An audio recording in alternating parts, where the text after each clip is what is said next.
Hello, hello, and welcome back to the most amazing marketing book ever's live podcast, 24 hours of amazing marketing ideas. My name is Cami Hueza, and I'm going to be your host today. And as you see on the screen, I'm about to bring in Frank and Marcy as our first authors.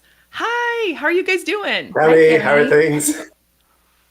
Oh, I didn't mean to take you out. So, your Shortest your live stream identity is ever. Frank and Marcy. That's gonna. My first question is gonna be, what's with this Frank and Marcy identity? I want to know all about that.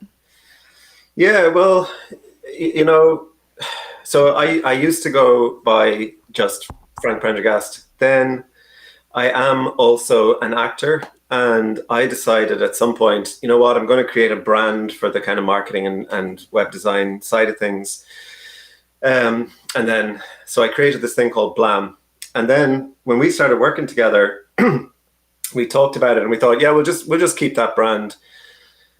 But everything we believe in is about like humanistic marketing, about bringing the people out, bringing the people front and center. Plus, even though we were Blam, everybody used to say, "Oh, you should talk to Frank and Marcy. You should talk to Frank and Marcy. You should talk to Frank and Marcy." So we just said, "Well, we're clearly Frank and Marcy. Why don't we just rebrand to Frank and Marcy?" I love it. I love that you actually listened to people and you used what you heard from your audience to create your brand. I think that's really powerful. And the two of you, I've gotten to know you over the last year or so, and I see very well that you're such great brand makers. It's just something you do really well, especially you, Frank. You and I've worked a lot on the branding of this, for example, the branding of the most amazing marketing book ever, and everything else. And so it's been really, really fun to see that. So I just want to talk a little bit about your chapter because it kind of goes into that. And that is about marketing research. So you just said you heard what people said and you used it. So can you tell me a little bit about why is the marketing research in the most amazing marketing book ever? Tell me about that. Yeah, well, so we feel that like every marketing endeavor should start with marketing research because you just learn so much about what your prospects are thinking, and then you can turn that into great marketing that speaks directly to them. So yeah, when we saw that topic, we were like, that's something we feel really strongly about. And especially in the last year or so, like it's become an absolute non-negotiable part of our process. And it's something as well that I think especially a lot of small businesses, they're kind of resistant to it. They kind of feel like I think there's the pressure that they should have all the answers themselves, and they don't necessarily need to go off and ask their audience or do marketing research. And then once we kind of take them through the process and they see the results that you get from it, the things you learn, and then translating that into marketing, which translates into results, they quickly get on board. Yeah, yeah, absolutely. And for some reason, there's just a weird hurdle. I mean, we've experienced it ourselves. There's a weird hurdle to get over in terms of just reaching out to people and saying, could we chat to you about, why you purchased or why you didn't purchase, or, even reaching out to prospects and saying, look, this is not a sales thing, but I would love to talk to you about what would be useful to you in your business.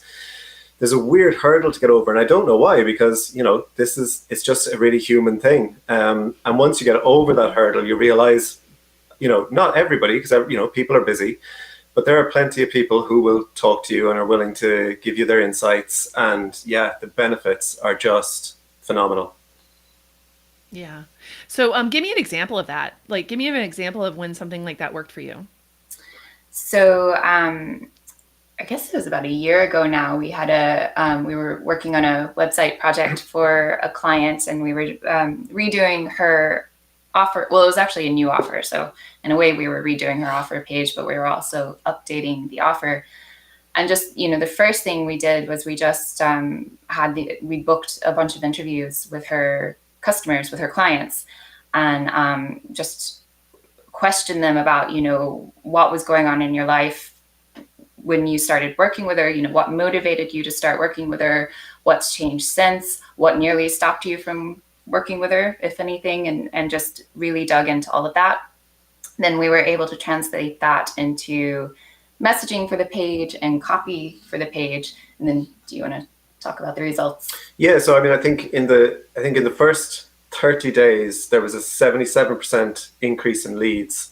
And that was like with no Wow. change to traffic, anything like that, which was, it was actually phenomenal because, I mean, that sounds great even just in itself, but it was a different offer, as Marcy says. So it was now 10 times the value of the previous offer that was on the site. Mm.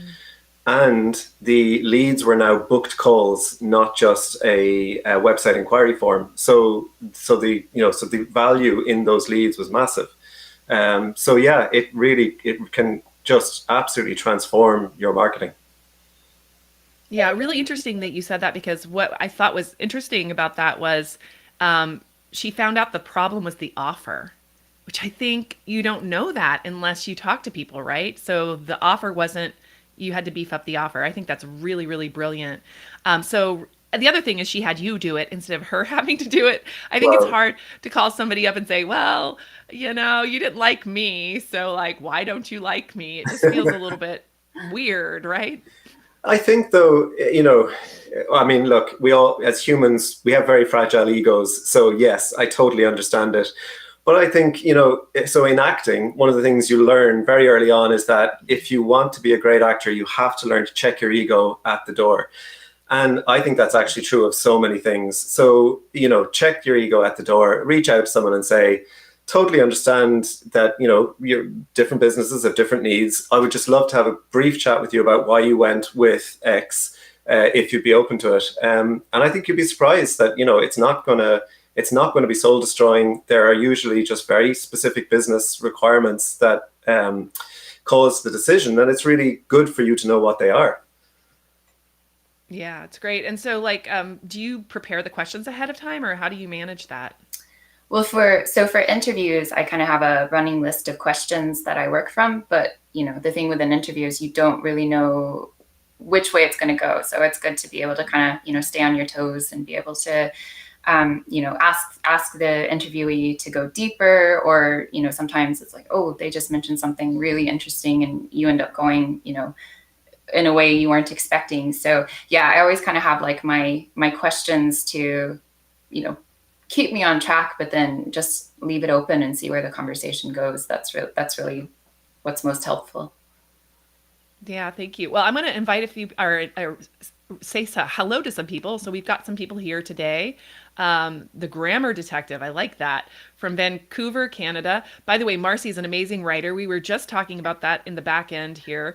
And so you will love Marcy and her grammar. She's amazing. Let's see, who else is here? We have, somebody from a Facebook user.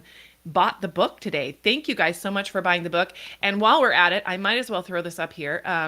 Our friend Ian Anderson Gray created this awesome QR code for us. The book is available on Amazon now, and we have a very special price for it for the next week of $2.99, just for you, our VIP audience.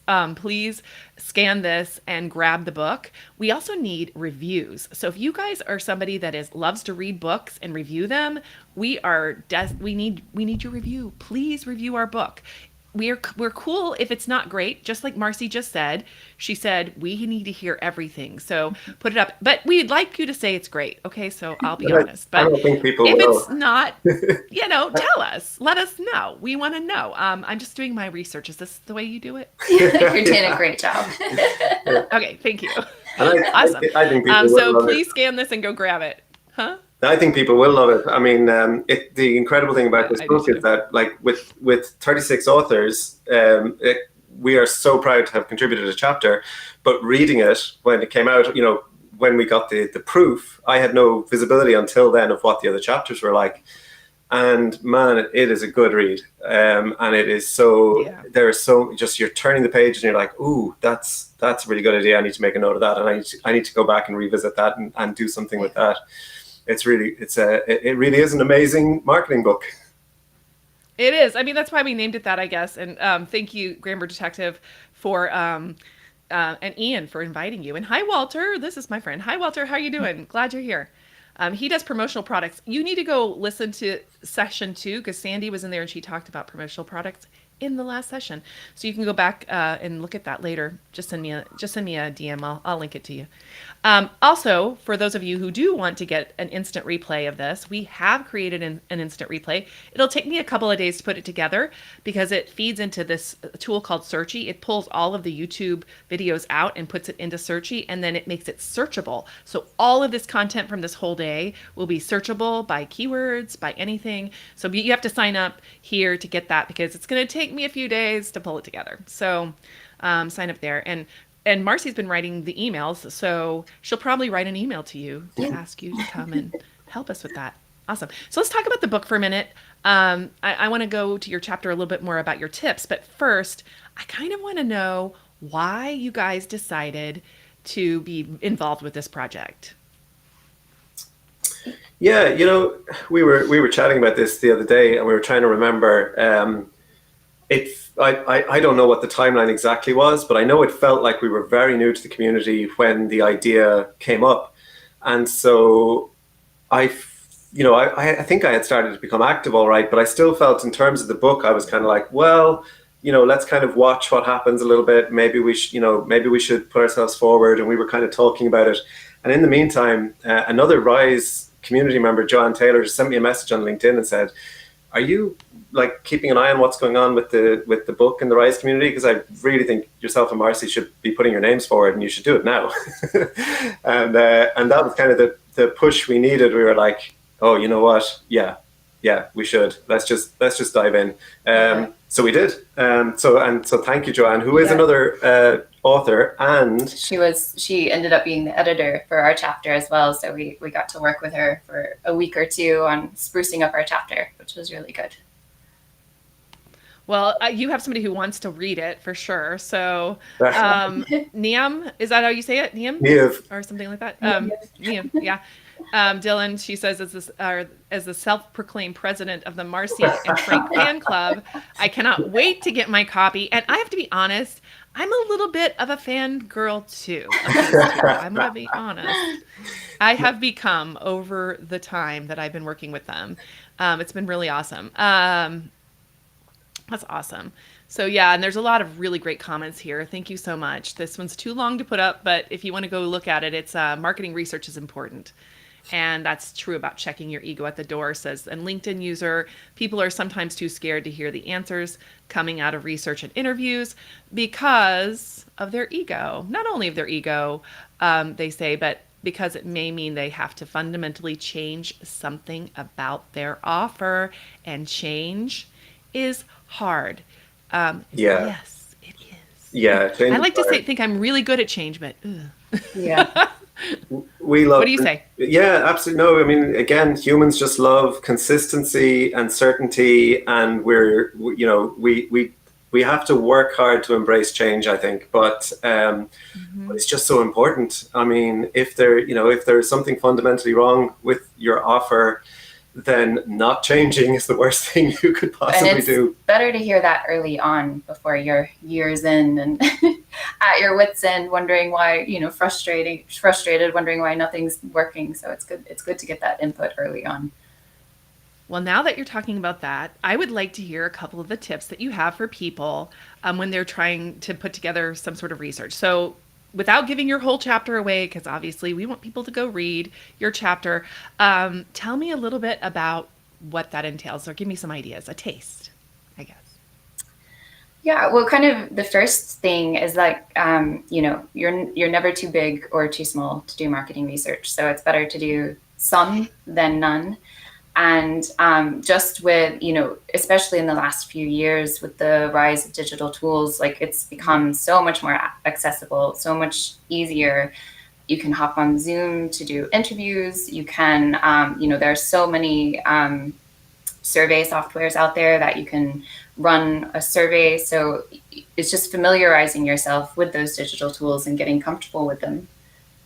Absolutely, yeah, and just it does not have to be complicated. I think is the biggest thing. There are, as Marcy said, there are such simple tools out there, and just hopping on Zoom and having the conversations. Like we are, when we do marketing research, we have the conversations, we transcribe them, we put them into a spreadsheet, we analyze them, and we look for patterns and we look for language. and that, we would be big. We would recommend that, but at the same time, just doing the conversation, just having the conversation, you will still, you will still glean so much. You will still learn so much. The reason we believe in the spreadsheet approach is because sometimes you can fall prey a little bit to your biases. So you might have a bunch of interviews, you might hear what you already believe, and you can that can cause you to focus in on that. When you do the spreadsheet work, it allows you to see, oh yeah, they did say that, but actually they mentioned this other thing 6 times and I missed it because I was so zoned in on what I thought I was going to hear in the first place. But having said all that, if you just have the conversations and listen, you will still get benefits. So if you need to keep it simple, but start and do it and reach out to people and have the conversations. If you're not comfortable having the conversations, if you haven't kind of got over that hurdle yet, use the survey software, send out, ask for responses in a typed form. There's so many options. The most important thing is just get started, start gathering that feedback. Yeah, and to have a clear question from when you set out. I think, we're not saying, oh, just start doing marketing research for the sake of marketing research. No. Have a goal in mind, have a purpose for it. Right. And I guess, are you digging for the problems they have? Are you digging for, where are you digging for? It really just depends on what the project is. So I think, if you were in the process of developing an offer, you would be digging for, well, what problems are people actually having, and how can I address those problems?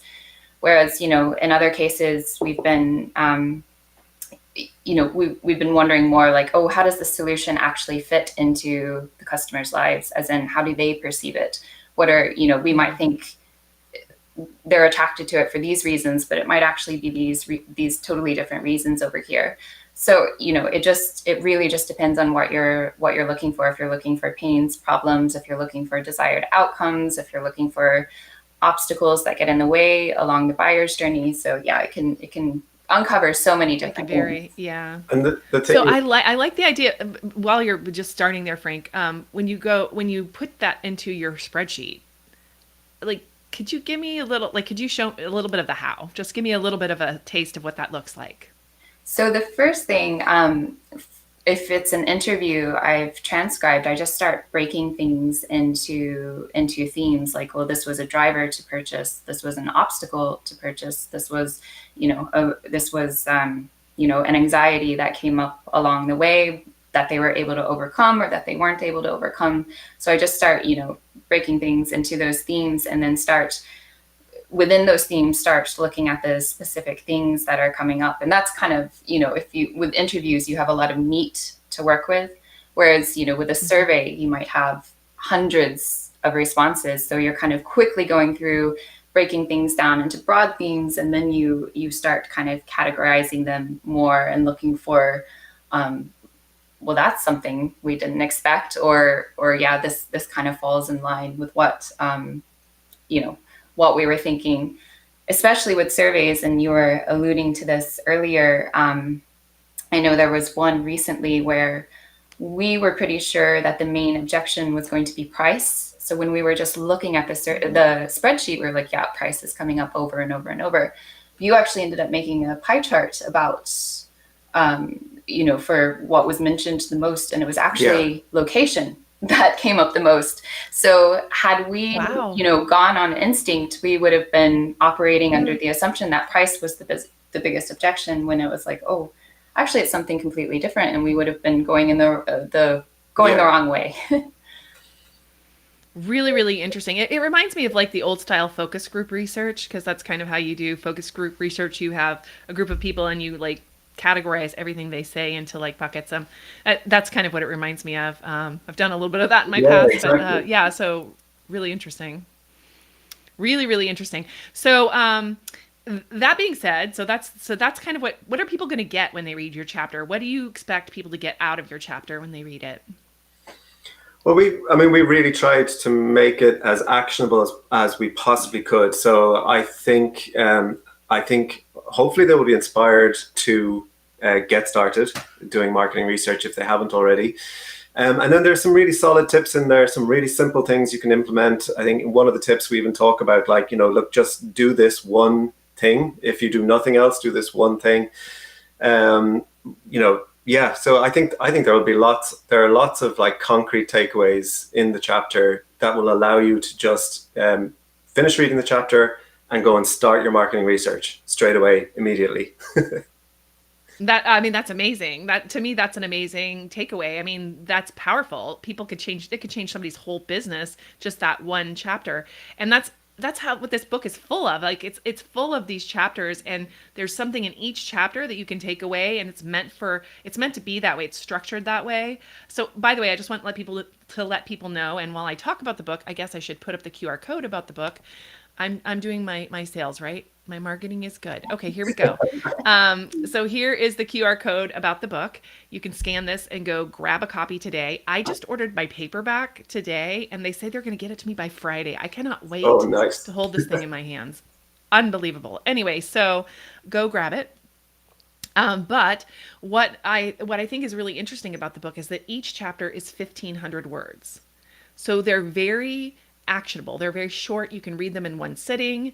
Then you can also flip through and go, like if you're doing something on TikTok, you can go to TikTok. If you're doing something, you're starting a new project, you can go to the marketing research. There's strategy. We have somebody coming up next who started the book. Oh my gosh, we're going to talk to her in a minute.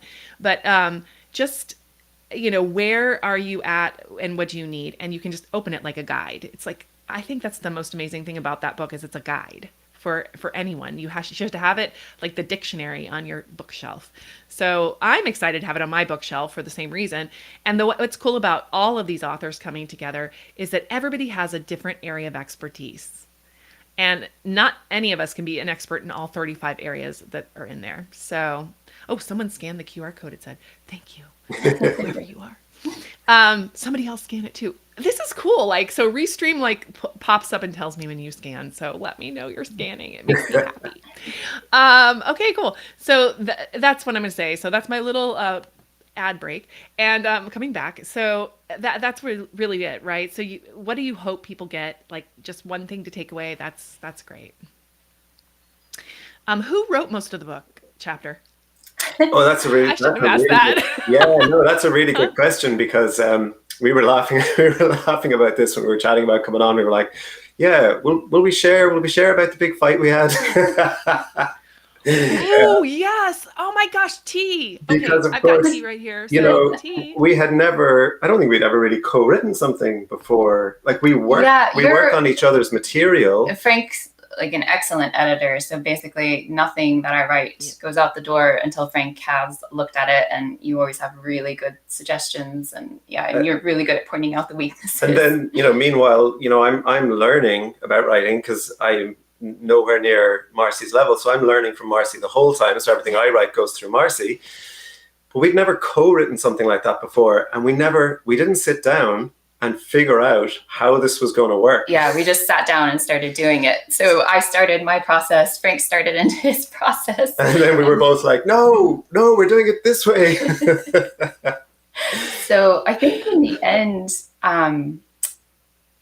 we both pulled equal weight. So I think you did a lot of work on the tips. I did a lot of work on the introduction, and we both worked really hard, kind of finessing both parts together. Yeah.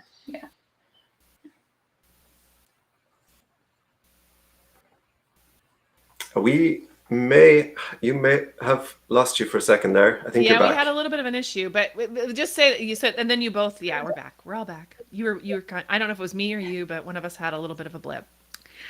So, anyway, so you worked together and then you kind of went back and forth and it was alchemy. It was alchemy. I love that. I love that it was alchemy. And by the way, guys, if you're asking, if you don't know, yes, these two are married. Okay. So they're a married couple, right? Is that right? Am I wrong? That's right. Yeah. Okay. I thought you were married. See, I was making an assumption too. Okay. So I thought so. So I have a question for you. What kind of research are you doing? Old style focus groups, phone interviews, online surveys, what's your favorite method? Okay. Well, so the first question, what kind of research are you doing? So we do a lot of one-to-one interviews over Zoom. We do a lot of survey-based research, and then a lot of online review mining as well, just going on and seeing what people are saying online in reviews or on social media. And it depends on the project as well. So, for example, we use Hotjar as well, which we would consider marketing research too, especially if Tell you're them what that working is. on. Tell them what exactly, because that's a heat map. Tell them what that is, right? Yeah, so Hotjar will show you a heat map of the things that people are paying attention to on your page, and they will also even show you screen recordings of people interacting with your page. And that can be really useful, and particularly as well, it'll show you like scroll depth. So it'll show you that, oh, people are only making it down, to 15% of the way down your page. And so often we will work really hard to make sure that people actually are engaged right throughout the entire page. So we work really hard to get that scroll depth increased, and just watching how people interact and watching what people are pausing on and what people are scrolling past. It's all really useful data. And just analytics, page analytics as well. So. And then also, again, if it's an offer page, we will also do research by paying for research to get an initial reaction to the page. So things like, Usability Hub is a great resource. They have things like the 5-second test where you can show someone your headline and just say, what is this page about, and see what comes back. Because if they haven't... You said that was the Usability Hub? Is that what you said? Usability Hub. I've never heard of that. This is great. I'm like, I need to get my notepad out. That's really good. It really depends. We're probably missing things as well, because it really depends on the project, what type of data you need to get back. But I think as far as a favorite method, like by far interviews are my favorite, because you just have that one-to-one interaction, and you can just go as deep as you need to, and just keep, sussing out more and more information, and, just seeing people's body language and hearing the tone of voice, it conveys more meaning. And the language as well. The language. Well, you can get that in surveys. What is it, like 90% of communication is nonverbal, or is it even more than that? You would probably know the percentage, but it's high. Yeah, exactly. Awesome. So I cannot believe it, but we're at almost the end of your interview. This flew by like so fast. I can't believe it. I'm like, what? The time? Where's the time? Unbelievable. I do want to say a few things. There was one more question. I'm going to say a few things that people said to you, though. Sandy says she's worked in business with her husband for more than 30 years, but she doesn't think she'd write a book with him. All right, then. My husband's great. My husband's Belgian. That's why Yuri and I kind of connect. He was a host earlier today, but he is an amazing editor. Probably because he learned English as a second language. I don't know. It was really, really good. And then just get the fight over with early, and it'll be fine, Sandy. You just get that fight over with at the start, and then you move on. It's great. We actually joked recently. We had another project, and we were embarking on this project, and we said, right, where do we start? We said, let's start by just getting the fight out of the way, and then we'll move on. Oh my gosh, it's amazing. So the Grammar Detective asked something about live streams and getting viewers and struggling. And I this is not what this is about right here, but if you understand what motivates people, you can give them content that they like. So do you want to talk about that real quick? I'll just say, so I can't really speak about live streaming. This is not something that we do ourselves. But what I will say is that, even for example, on LinkedIn last year, I would run a poll about something. So I get a really simple example would be, I love the ADA framework, attention, interest, desire, action, as a kind of a very, very simple customer journey. It can also be a very, very simple copywriting framework. It's just a lovely framework that can be used for so many things. But I was curious. I was like, well, is everyone sick of hearing about ADA? Because I love its simplicity, but maybe it's just old hat now. So I did a poll, do you know what ADA is? 80% of my audience had no idea. The other 20% was saying, yeah, of course, everybody knows. But 80% said, no, we don't know what ADA is. So the next week, I did a post about ADA. And of course, it did really well because 80% of my audience wanted to hear about it. So you're absolutely right, Camille. I think, do a bit of marketing research, do a live stream on the topics that people are dying to hear about. And I think that would you'd see engagement and viewership rise. Great. That's ending. We're at exactly 30. You guys did amazing. You did amazing. So I'm going to put up the slide, that's the between slide. And then next we're bringing up Samantha Stone, and she actually wrote the beginning of the entire book. She wrote the first chapter, Unreal. So I'm really excited for you to hear her about unleashing your marketing strategy, and strategy is a big deal. So, all right, guys, thank you so much. We'll see each other on the back end everywhere, everywhere, everywhere, because I rely on you people. So we'll talk to you soon, okay? This has been so much fun.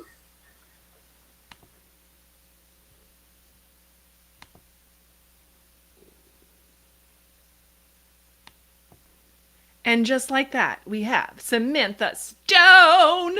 So good to see you. Oh, it's so magical when that happens. It just, turns on. It just I'm so excited to be here. On. Thank you, Ian Anderson Gray, for setting all of this up. I have to keep giving credit to where credit is due because so many people have worked so hard on this. But I'm so glad to see you here and to have a chance to talk with you. I'm really excited. And I have to tell you, I have never worked on a more collaborative project than this book, because I've done collaboration, of course, with many people, but this was sort of almost overwhelming with the amount of talented people. And I can't believe how well it has gone and how amazing everybody's contributions have been. I feel very grateful to be a part of it. Same. Thank you so much. So, you got chosen to do the very first chapter of the book. This is really important. This is probably the most important chapter because it gets people pulled in. And I grabbed the Kindle the other day and I opened it up and I started reading your chapter. I was like, and it just pulled me right in. It's an amazing chapter. Good job. Thank you so much. There's no pressure in that at all. No. But I really, what I love most about it, we were just talking with Frank and Marcy, and what I love about having the opportunity to do that chapter is all the things I talk about doing. We then have chapters that dig into detail on how to execute some of those things and really teach some of the skills that are needed to execute a great marketing strategy. So it was such a joy to see how all of it came together. And we didn't all know what other people, we knew the topics they were writing, but we hadn't seen the work. So you're always a little nervous, like, is this going to play into what other people are doing? And when it all came together, I was just amazed at how seamless it was. And I think readers are going to gain a tremendous amount from this book. Yeah, I totally agree with you. I think we had a format by which we wrote all the chapters, and that helped to keep the chapters together, or what I'm trying to say, coherent, I guess is the word I'm looking for. That helped to keep the chapters coherent. And yours is the start. So we have to put that out there. So tell me, when you found out yours was going to be the first chapter of the book, did you I would have gone under my bed in fear. A part of me was, so let me just say, the first reaction was like, oh yes. I was so excited and so honored to be chosen that chapter was first, and that topic. And then I went to sit down and start working. I thought, oh no, I need to summarize marketing strategy in 1,500 words and 10 tips. How am I going to do that? And it felt like this overwhelming task, but it actually turned out to be a much more seamless process than expected. What I did first was just allow myself to write everything down. So I had everything I could think of, and I had more than 30 things written down in various places in various amount of depth. And then I took a step back and started thinking about, what are the patterns? What are the things that everybody struggles with? And what are the things that people struggle with that have the most difference in their business to make the biggest impact? And then it actually became a much easier process to whittle down. And I feel pretty good about the things that are in there. It felt meaty and it felt substantial, but also really easy to follow. One of the things about this book that I think was so important to all of us is we wanted a small business owner who has no marketing background to be able to pick up this book and read it and be able to do the things that we talk about. And we wanted an experienced marketer to be able to pick up this book and get a new idea and be able to... In every chapter, a new idea in every chapter. Exactly. So it was just as it came together, it felt less overwhelming. And but I had both of that, yes, excitement and oh no, fear, all creeping in at the same time. Oh my gosh, I can only imagine. I can only imagine. Seriously, I mean, it makes me getting on this live stream for 3 hours does not make me sweat, but I'm that makes me sweat. Oh, that I couldn't handle. I've got my water and my notes and I'm all ready to go and I speak all the time, but to actually run the back end, I think it's such a skill and I'm so grateful other people do it. Well, we're happy to do it. Ian gave us all great training, just so you know. Yeah, excellent. So anyway, that's awesome. So tell me a little bit about, like, if I'm going to start my new marketing strategy, I have a new business or I have a new idea, and I'm like, gosh, how am I going to ever get people to pay attention to this? I know I need. People will say to me a lot, I need to get more viewership or more reach or whatever. I mean, what do you tell people when they come to you with that kind of a problem and they just don't really know where to start? It's a really common challenge, and we all struggle. Even experienced businesses struggle with it, because a lot of times we have early success and we go, go, go, go, and then we'd hit a plateau. And a lot of the work I do is where businesses have hit a plateau and they can't quite keep moving from there. And so whether you're introducing a brand new product to market or you've hit a plateau, the very first thing we need to start with is actually not marketing. And this always throws people off. But Okay. they want to jump into, like, should I be on Instagram, and should I, be, how many salespeople should I hire? And I'm like, time out. Let's take a step back. What are we trying to do as a business?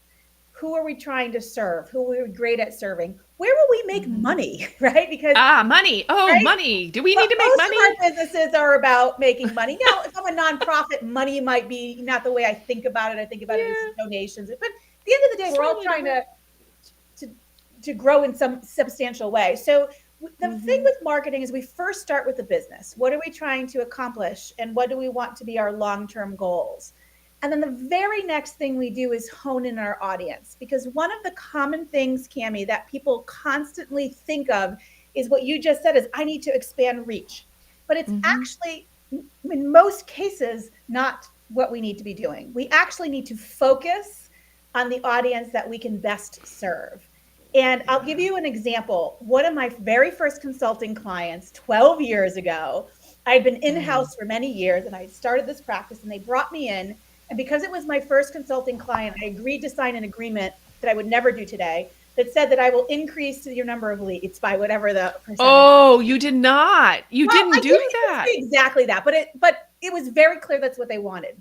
So I went in and I did what I always do, a lot of what Frank and Marcy were talking about, is I, really looked at what was already coming in and what we needed to do and all of that. And then I sat down with my recommendations a few weeks later with a couple weeks later with the chief revenue officer and the president of the company who had hired me. And I said, I have amazing news for you. And they were like, what? And I go, we're going to cut your leads in half. And they went, do you remember the conversations that we had? Was that the contract we had there, girl?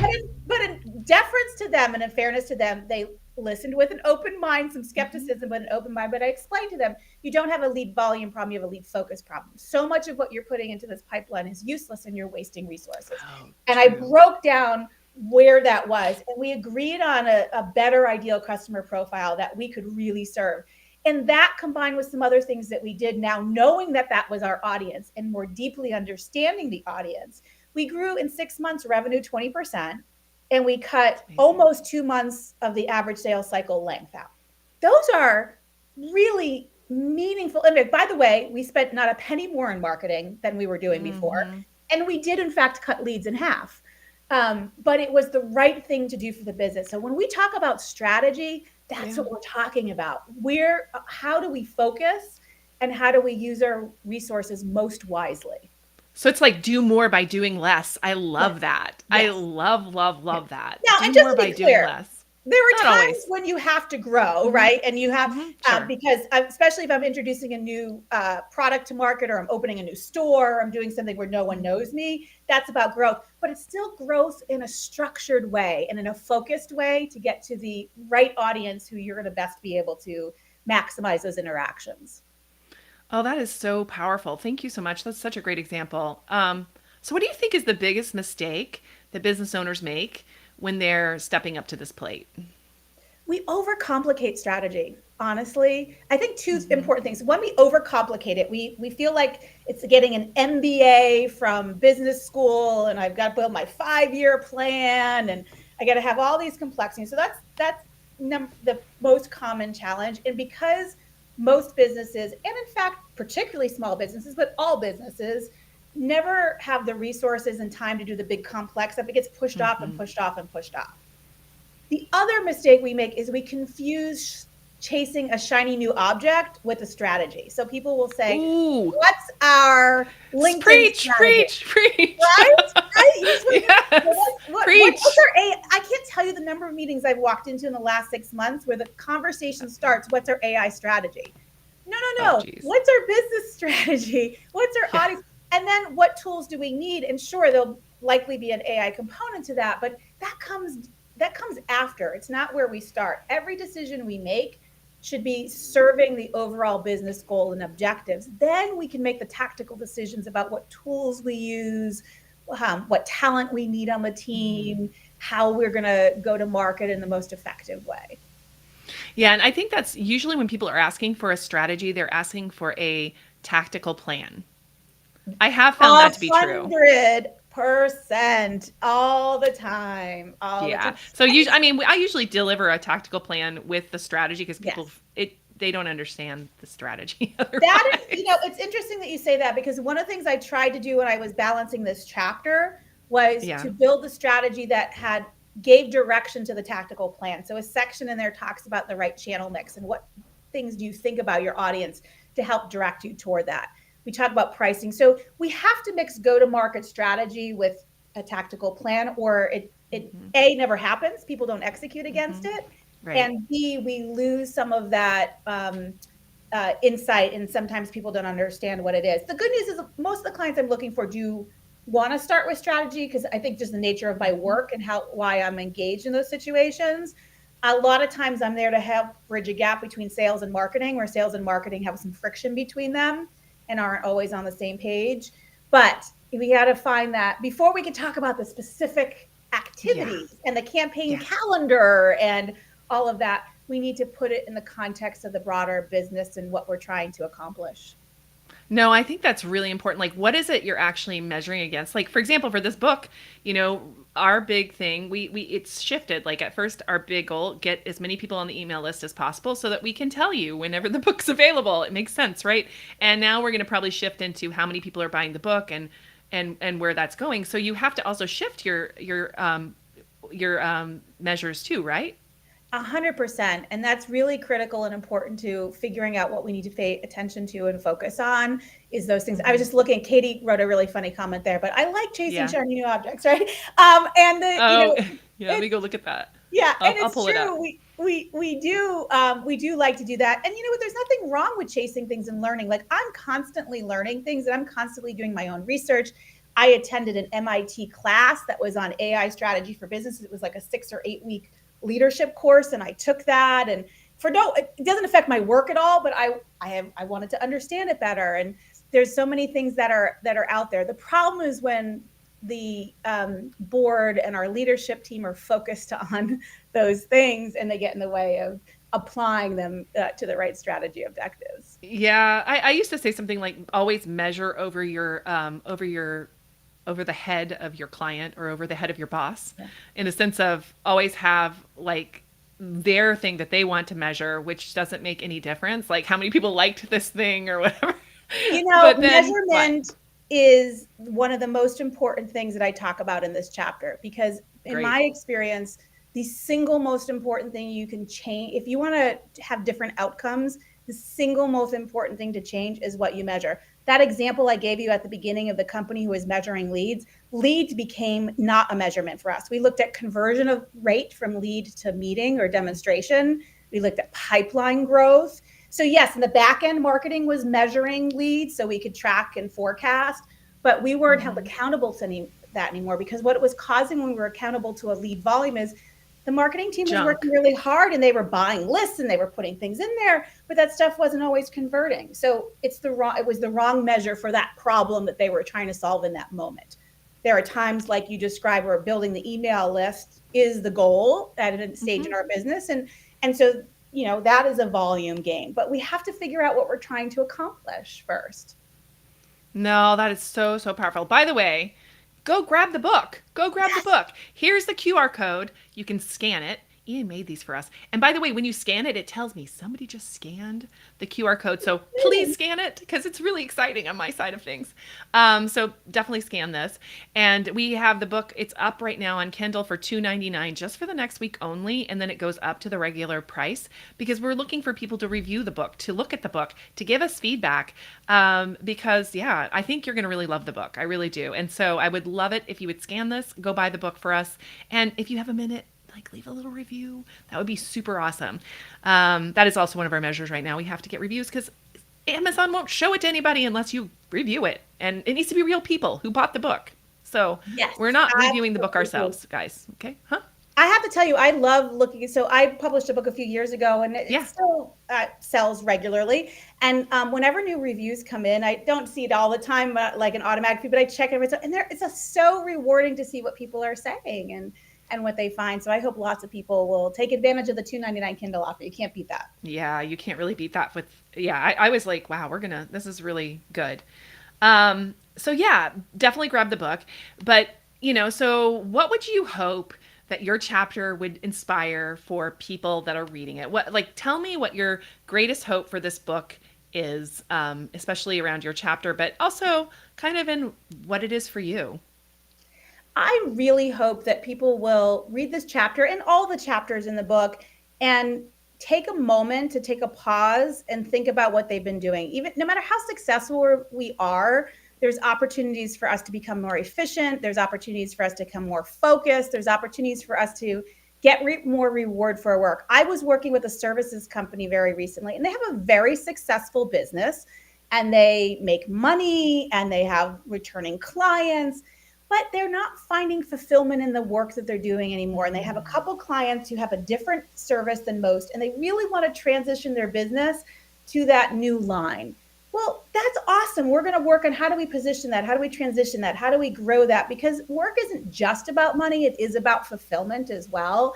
So I hope that this chapter gives people the tools to have durable business that are sustainable over time, that they enjoy running and they enjoy interacting with their customers.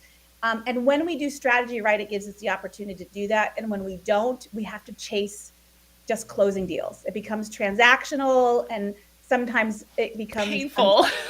Right. And unfun. Like that is the most unfun thing ever, is like the idea of like, oh, I have to close a couple of deals this month or we're going to be like short on payroll or something crazy like that. And it's no fun. And look, all of us have stages in our business where these things are going to happen. Those are realities and we need to plan for them. I run my own small business. I totally understand that. I feel that. But we have an opportunity to, in most of the time, build a business that feels durable and long lasting and feels fulfilling to us and can grow to, some businesses want to grow very, very big. They want lots of locations. They want lots of things. Some businesses want a couple of locations to plan to retire on the beach, right? Yeah. All of that is what's the goal, good. right? What's the goal of your business? Right? Yeah. What do you want your business to be? And that may change over time, and it may change over time because our needs change, but it may change over time because our customers' needs absolutely change, right? That is something that happens quite a lot, is that our customers tell us things about what's important to them that we didn't know before. So I don't know who Anne Hadley is, but I thought maybe you might know. But somebody says you're the new Anne Hadley, so there you go. Oh, well, that is like the biggest compliment on the planet. Oh, you need to go. And somebody else agreed. I got people agreeing. This is like, I feel like I'm like culturally insane. Oh, So tell me. Like, honestly, I might be blushing. Like that is like the best comment. I don't have as good a suits as she does, but I love that. Are you talking about Hanley or Hadley? Oh, okay. I'm assuming it's Hanley. I'm assuming that's what it is. Hanley. I think she means Hanley. Yeah. I know who that is. And yes, when you said the suits, I was like, yes. Yeah. And I will have to tell her. So yeah, she's one of my Be Real friends. Do you guys use the Be Real app? It's pretty cool. I have gotten on Be Real because I wanted to experience, but I have realized something about myself. I'm not ready to be real. I find that when the thing pops up randomly, I'm not very vain. Like I do TikToks without makeup and stuff. It's more like it catches me in moments that I'm not doing anything that it's worth sharing. So I've tested it and decided that I'm not the right audience. Oh, well, it's cool whenever you don't have a very big group. So Yeah. I have a very small, like, you could be real with me because there's only like, I only have like 5 friends on Be Real. I mean, they're all like sort of big deal friends, but I only have Yeah. 5. But they're real Awesome. friends. They're people I really actually know and like. And so if it's somebody like that, it's easier, right? Yeah. By Yeah. the way, for this live stream, I was being real because I did a little live stream for how you guys could get on here, and I forgot that I had turned on the camera, and I had my hair was wet, and I had my towel around my. I'm like, here I am Hey, being real. I love it. I think it's fantastic. I think that's super, Oh, super look fun. who's here. How are you doing? Okay, sorry, just saying hello. Hello, how are you Yay, hi, doing? everyone. Hi, Jim. Yeah, Fuse Marketing. By the way, he has an amazing Amazon station, so follow him. Anyway, so awesome. We are coming up to the end of the hour. Do you guys have any questions for Samantha? I'm just going to be looking in the chat right now to see if you have any questions for her about strategy. And I know a lot of people do. They're like, what is a strategy? Where do I go with a strategy? Like, what does a strategy entail? It seems really like a black box to me, Samantha, a little bit with strategy. So if you could, like, oh, here's one. If you could describe strategy in just one sentence, like why it's important for the brand, tell me why. A good marketing strategy becomes a foundation for all of the decisions we make. It tells us where to make our investments, what audience to focus on, and what to measure. It's just that baseline what it is. And like I said at the beginning, Kimmy, so many people make it overly complex. It becomes an academic exercise.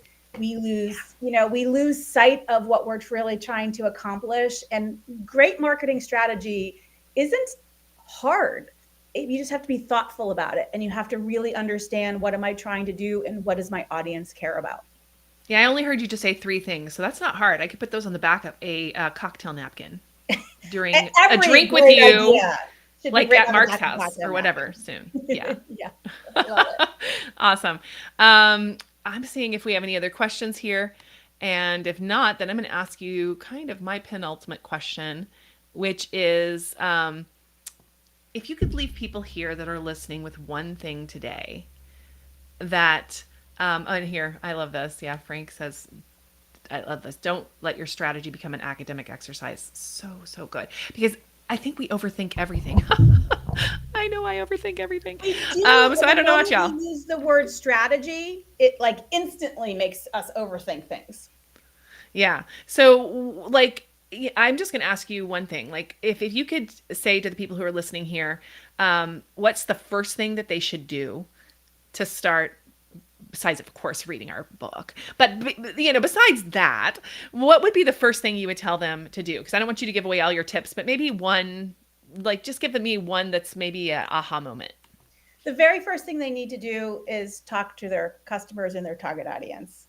And they need to understand what those people think of them, whether they do it yourself or you use somebody else to do it. If you haven't talked to a customer outside of a sales situation, so not in the context of trying to sell them something, but really taking a step back and understood and observed how they work, how they view your product or service, what they value. Because here's the thing, we sometimes spend an enormous amount of energy building a particular capability or bringing in a particular feature or setting up distribution for something. And it may not be the thing that customers value the most. So we spent the most effort on it. So we put that front and center and talk about it most. But if it doesn't align to what customers value most, and maybe they value this thing that was actually relatively easy for us. But our goal as great marketers and marketing strategies, we cannot convince people they need our product or service. Usually there's exceptions, but generally speaking, we can't make them need us. What we can do is understand their needs and tell them and map their needs to what we do and help set those priorities with them. And so the very first thing we should do is to understand that really deeply. Take a step back, even if you did it a while ago, refresh it, get some new perspective, do it objectively. And if you can't be objective, have someone else on the team do it or hire somebody to do it. And be ready to listen and not talk very much during those discussions. Ooh, you just hit the nail on the head, the listening. I think I'm sensing a theme in our live streams because Frank and Marcy were first and they talked about research and they talked about talking to your customer. So right now my theme is feeling like talk to your customer and listen to what they have to say outside of a sales conversation. I really like that. Yeah, it seems like the theme for today for us. It's the most important thing that we can do. And as you can tell, I like to talk. And so for me, I had to spend a long time practicing asking better questions and allowing silence to sit, because in those moments that may feel awkward to us, where we feel we have to fill space, it's actually when we get the most interesting feedback from our communities and our audience, that they fill the space, and they fill it with something that's insightful usually. So it's wonder. That's the number one thing. And then, you've got to pair that with what you're trying to do as your business objectives, alongside that. And then with that input, what does that shift for, and how well does that serve? Is the audience I'm serving today the right one for my long-term goals? Do I need to expand it? Do I need to shrink it? Do I need to change it? Those are all things that you have to start with before you do any other strategy work. I'm just giving you that silence. I'm sorry. Anything else comes in. Waiting for the big insight, Cammie. Sorry. I did that on purpose. I love that. That was awesome. All right. Yeah, dead air is the best way to get people to say something, says Jim. I your 100%, Jim. Yeah, it is. And so thank you so much for being here, talking about your book chapter, all of our book, and helping us with that, and giving us an insight to what the beginning of the book is like. So if you buy the book, all you have to do is just open it and you'll see Samantha's chapter. I'm so excited about that. And so our next guest that's coming up, which I'll talk about in a minute, you can stay with me if you want for a minute, is Giuseppe Frattoni, and he's going to be talking about powerful messages to grab your client's attention. So messaging, right? So we've talked about like listening and talking to your client, and now we need to talk about, what do you say to them? Like, how do you bring them in? So this is a great section. So you see that every single author has so much to offer in this process. And if you want an instant replay of all the stuff, because I doubt any of us are going to stay awake for 24 hours. It's a little bit less than 24 hours, I'll be honest. We fudged on that just a tiny bit. Because some people are like, I'm not staying up to 3:00 in the morning. Anyway, you can actually scan this particular QR code, which is different than the book, and it will take you to our landing page, which many of you already probably have. And if you put in your email address there, we will send you an instant replay hub with all of the guests from today, and it is searchable by keyword, and so you can go through it at your heart's delight and use it as a resource for yourself and for your business. But yeah, I need you to send me your email so I can send it to you, because it takes me a couple of days to kind of put it together. So go ahead and grab that and put it in there. And yeah, thank you, Samantha, so much for being here today. And yeah, we're going to move on, but thank you. And I am going to grab the graphic. We'll just have a little slide here, and then I'll move on to Giuseppe. Thank you so much. Thank you so much.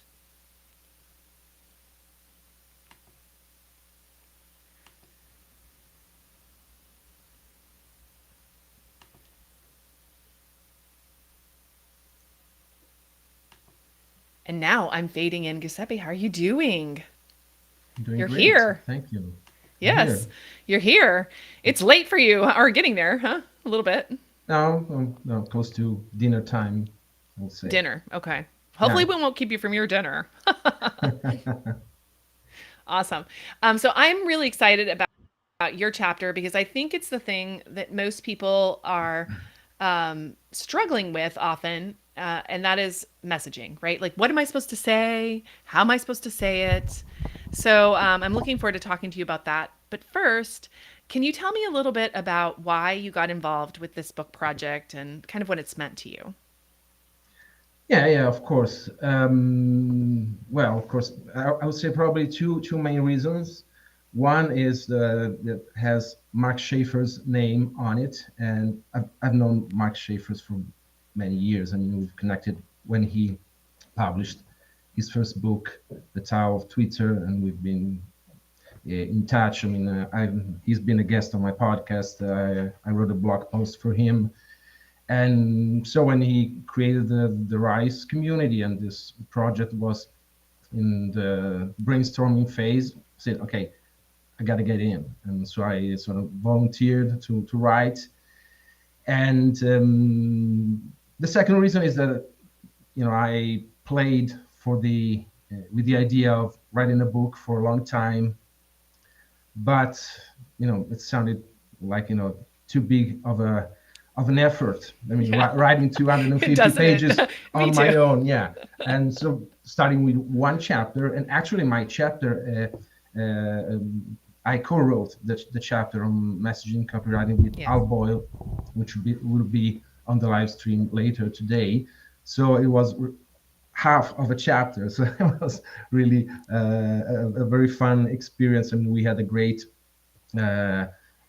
time working together, and yeah, that's why I'm here. I mean, it's been an amazing journey, seeing all the path from the brainstorming phase, the creating the table of content and the chapters, and the writing, the rewriting, the editing, and then I had this additional thing of having to discuss and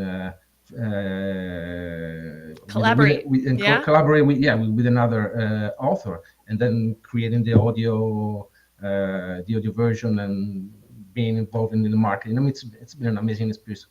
I wouldn't have thought I would be doing this last year. I mean, well, not even like Right. this all started in, I think, October. So it's been fast, intense, but really fast. It has. And I didn't ask the other guests because I don't know why I didn't. I should have. But this is a truly international project. Like, people are doing this from all over the world. So there's also time zones and issues around that. So yeah, tell us where you're calling in from here today. Where I'm coming from? I'm from Italy. I'm in Rome. Yeah, you're in Rome. Yeah. Yeah. So I mean, you're in Rome. I'm in Houston. There's just people. Marcy and Frank are in the UK, although they're in the US right this moment. But we're just all over the world, which I think is really sort of a powerful thing, because usually it's very centric to, like, one place or another. So we've had to overcome a lot of challenges. I was just thinking about you and Al in that way.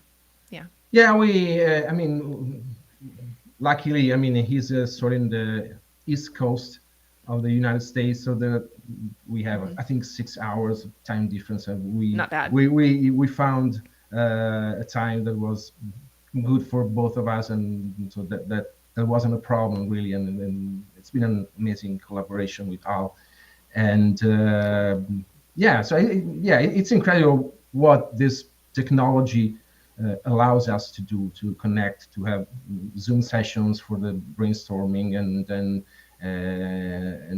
sharing documents, and then being in this live stream. I mean, thousands of miles away from each other, and in real time. It's incredible. Yeah, really. Feel I totally blessed agree with that. to be here. Yeah. Really. So let's jump into your chapter. I have a couple of questions around it, because I'm really excited about what you've put together here.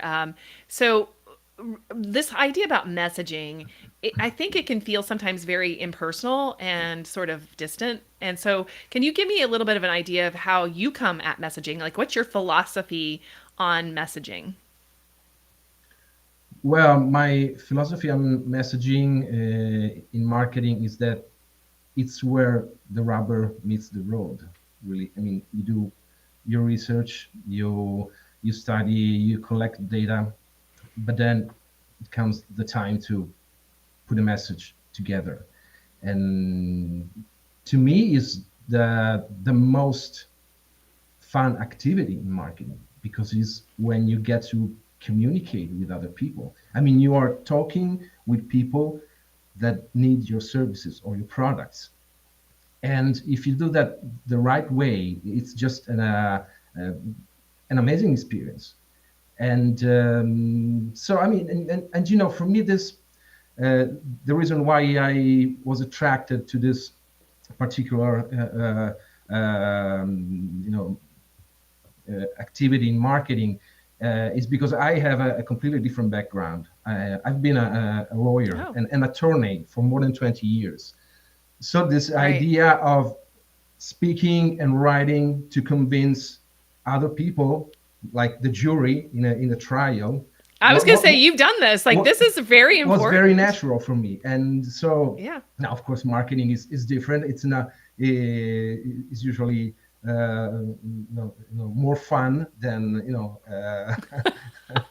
than addressing the court I get you.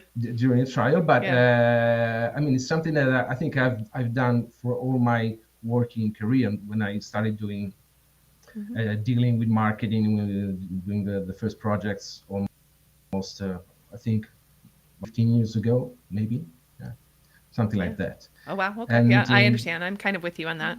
It's yeah, been a while longer than that, but yeah. So messaging, like, so what's your process then? Like, so I mean, I love that you come from that attorney background because it's very deliberative, right? So in that particular way, you're trying to like shepherd a group of people toward a certain outcome in their mind through evidence, like with evidence that you present. So how do you bring those two things together? I'm interested. well, it all starts with your customers.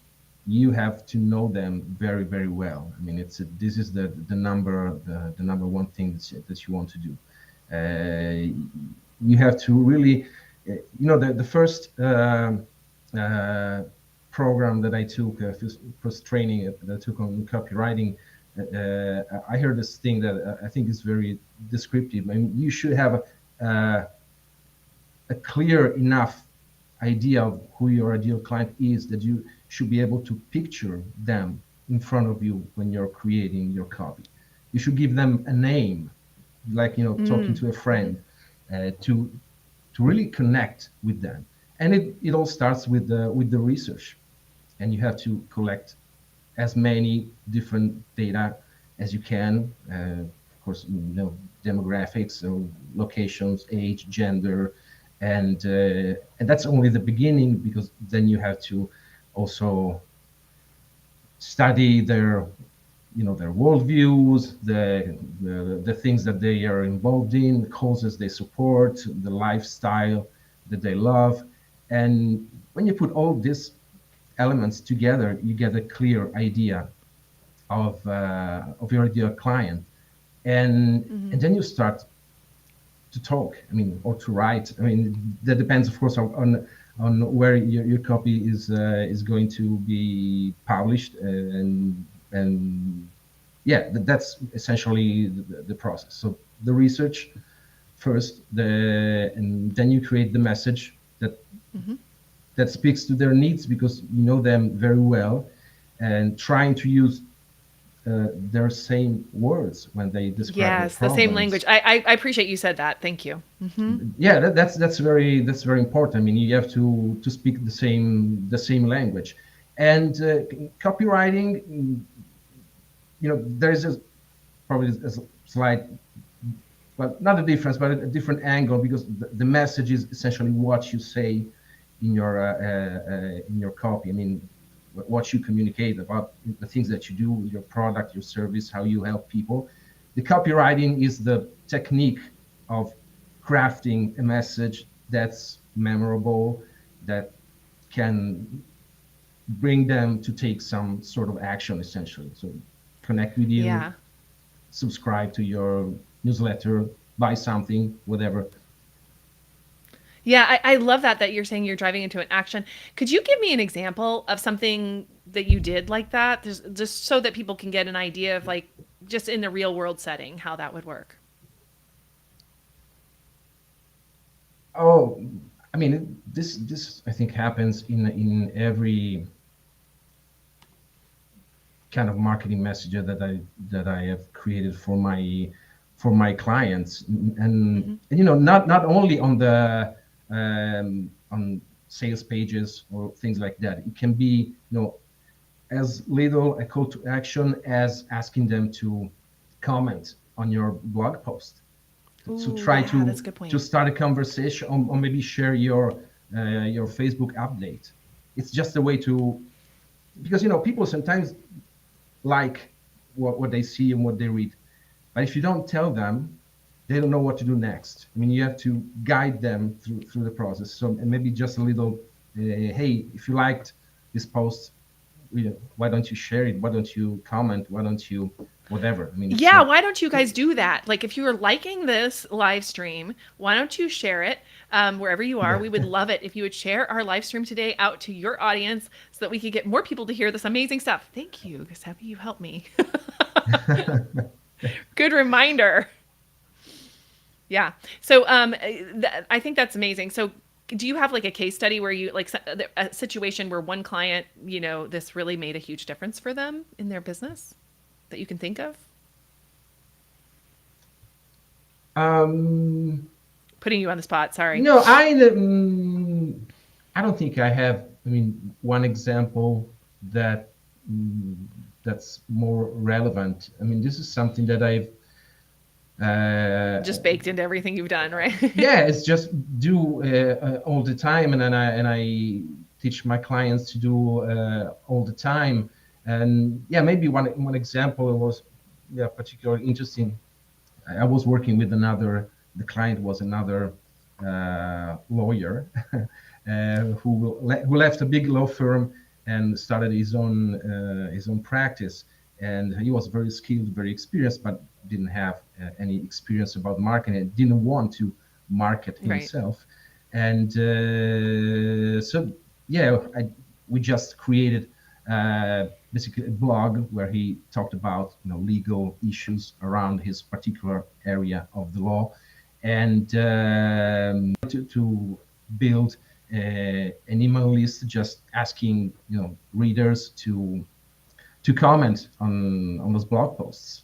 It's just it can be really as easy Yeah, as it's that. so simple, right? Yeah, Oh my gosh, it's so simple. Yeah. And in fact, I had asked people to do that here. And so I do have a question for you. So that's good, right? So one of the things that it's coming up, and I think this is important, and you're ideal to answer this because you are multilingual, you're marketing in both English and other, and I mean, you can tell me what you're doing, but any thoughts on differences in messaging that brands should have for audience in different cultures and countries? Well, yes, I have work with an international clientele, and but I have to say mostly with English-speaking countries. Okay. And yeah, cultural differences are, of course, are important. And we go back to understanding who your ideal client is, and figuring out their their desires, their needs, their aspirations, their problems. What's the biggest problem that they have that's keeping them up at night, and using their words when you create your message. Just I think this is really a key point in creating Yeah, a the using powerful your words marketing things. I message. think a lot of people miss that, right? I feel like that for whatever reason, it's such a great point that you're making about that. And yeah, here we've got another one said, in keeping in mind any cultural difference and tweak the messaging appropriately, right? Another thing, I can give you an example right now that's kind of current and kind of gives you an idea. So the QR code that we have today is for the Kindle book, right? And Ian created this. I don't know what tool he used exactly because he was using his personal brand, but his branded link. But this QR code will get you to the Kindle book in your country's Amazon site. So it's a universal thing. I think the only place it wasn't working that we tested it was Australia, and that was a little bit interesting. So something like that, right? Just a small thing. Like we're broadcasting to an international audience. So how can we create something that includes them in a way? And we also put up a ad event calendar that Frank put together that automatically changes the time zone for each session into your time zone. So those kinds of small little tweaks that make people feel like they're being seen and heard. I mean, otherwise it's just like American centric. Everything's in Eastern time because isn't the entire world in Eastern time? I don't know. That's the only thing. What do you think?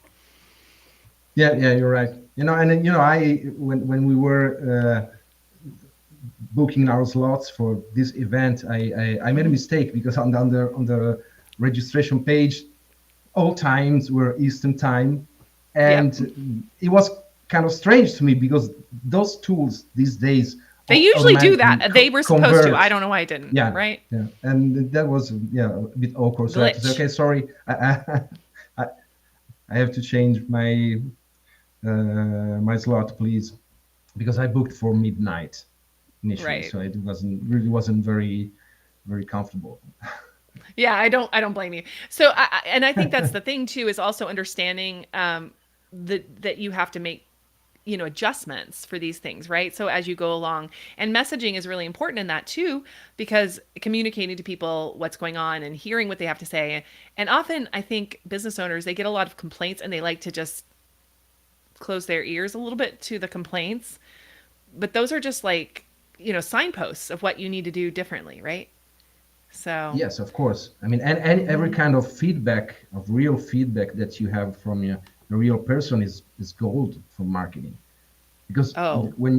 when you create your ideal client profile and that kind of stuff, the buyer's persona, and you are sort of in a laboratory. Then you put something out there and you start getting feedback. Hopefully, you start getting feedback from real people, and then you adjust, which is what you should be doing in everything that you do in marketing and in your business as a whole. I mean, you make a Yeah. plan, you execute, you measure, you see what you're getting, and then you adjust. No, So I any agree, kind and, of and I think a feedback lot of times people is make a important. message and they think they have to just stick with that message, right? So Yeah, you don't think they should, yeah. By the way, it's no. Thirsty Affiliates. Ian's listening, so that's the name of the tool that made the link that let us share it all over the place. Thank you, Ian, for being right there on the spot. Um, Also, we have a thanks. Yeah, I'll let you drink for a minute. Jim says, thanks for the reminder to share this out. Just tweeted it. Thank you, thank you, thank you, thank you for Thank tweeting you. it. We really appreciate that, Jim, so much.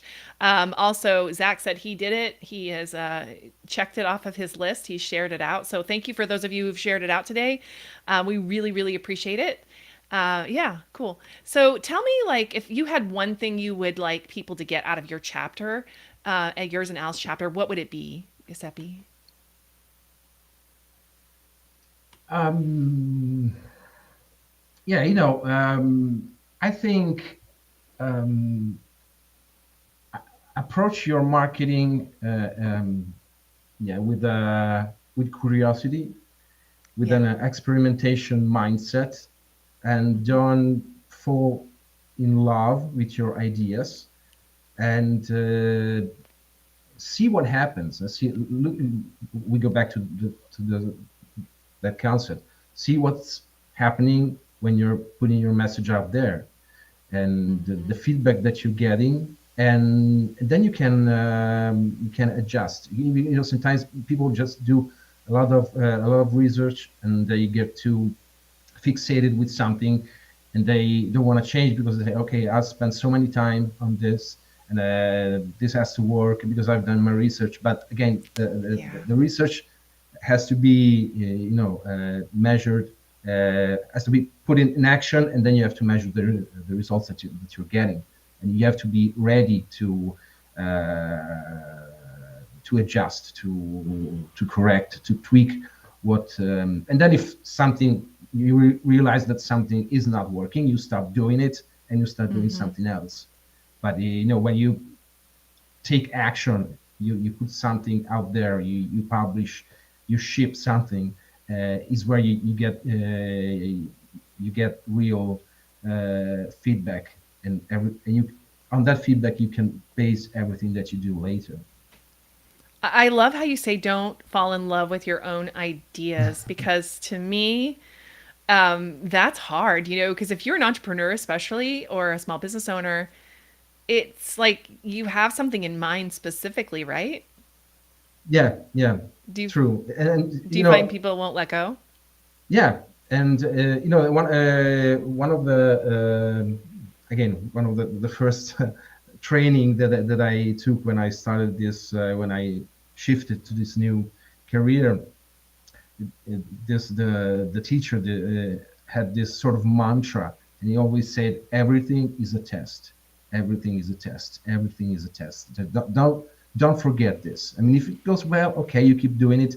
Otherwise, you have to change something, because Yeah, you cannot expect to have a different result if you keep doing the same experiment. And Same thing. yeah, Yeah.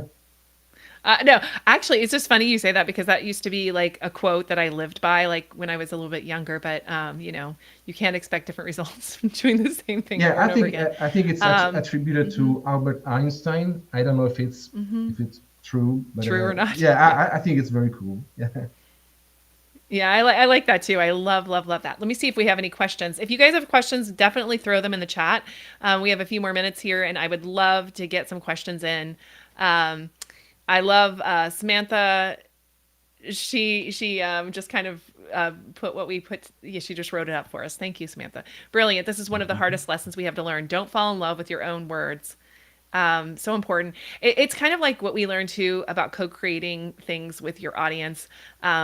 Often, somebody will go to a basement and like create something and for years and years and years and toil and then throw it out there. Here's the thing, love it. And people are like, who are you? I haven't seen you in 3 years. Right? Yeah, So true. cool. And curiosity too is so important. I think, for the earlier stream with Ian, when Ian was host, that was their theme was curiosity. That was really good. Yeah, and And I if I actually, we were can talking to somebody about the community about that, huh?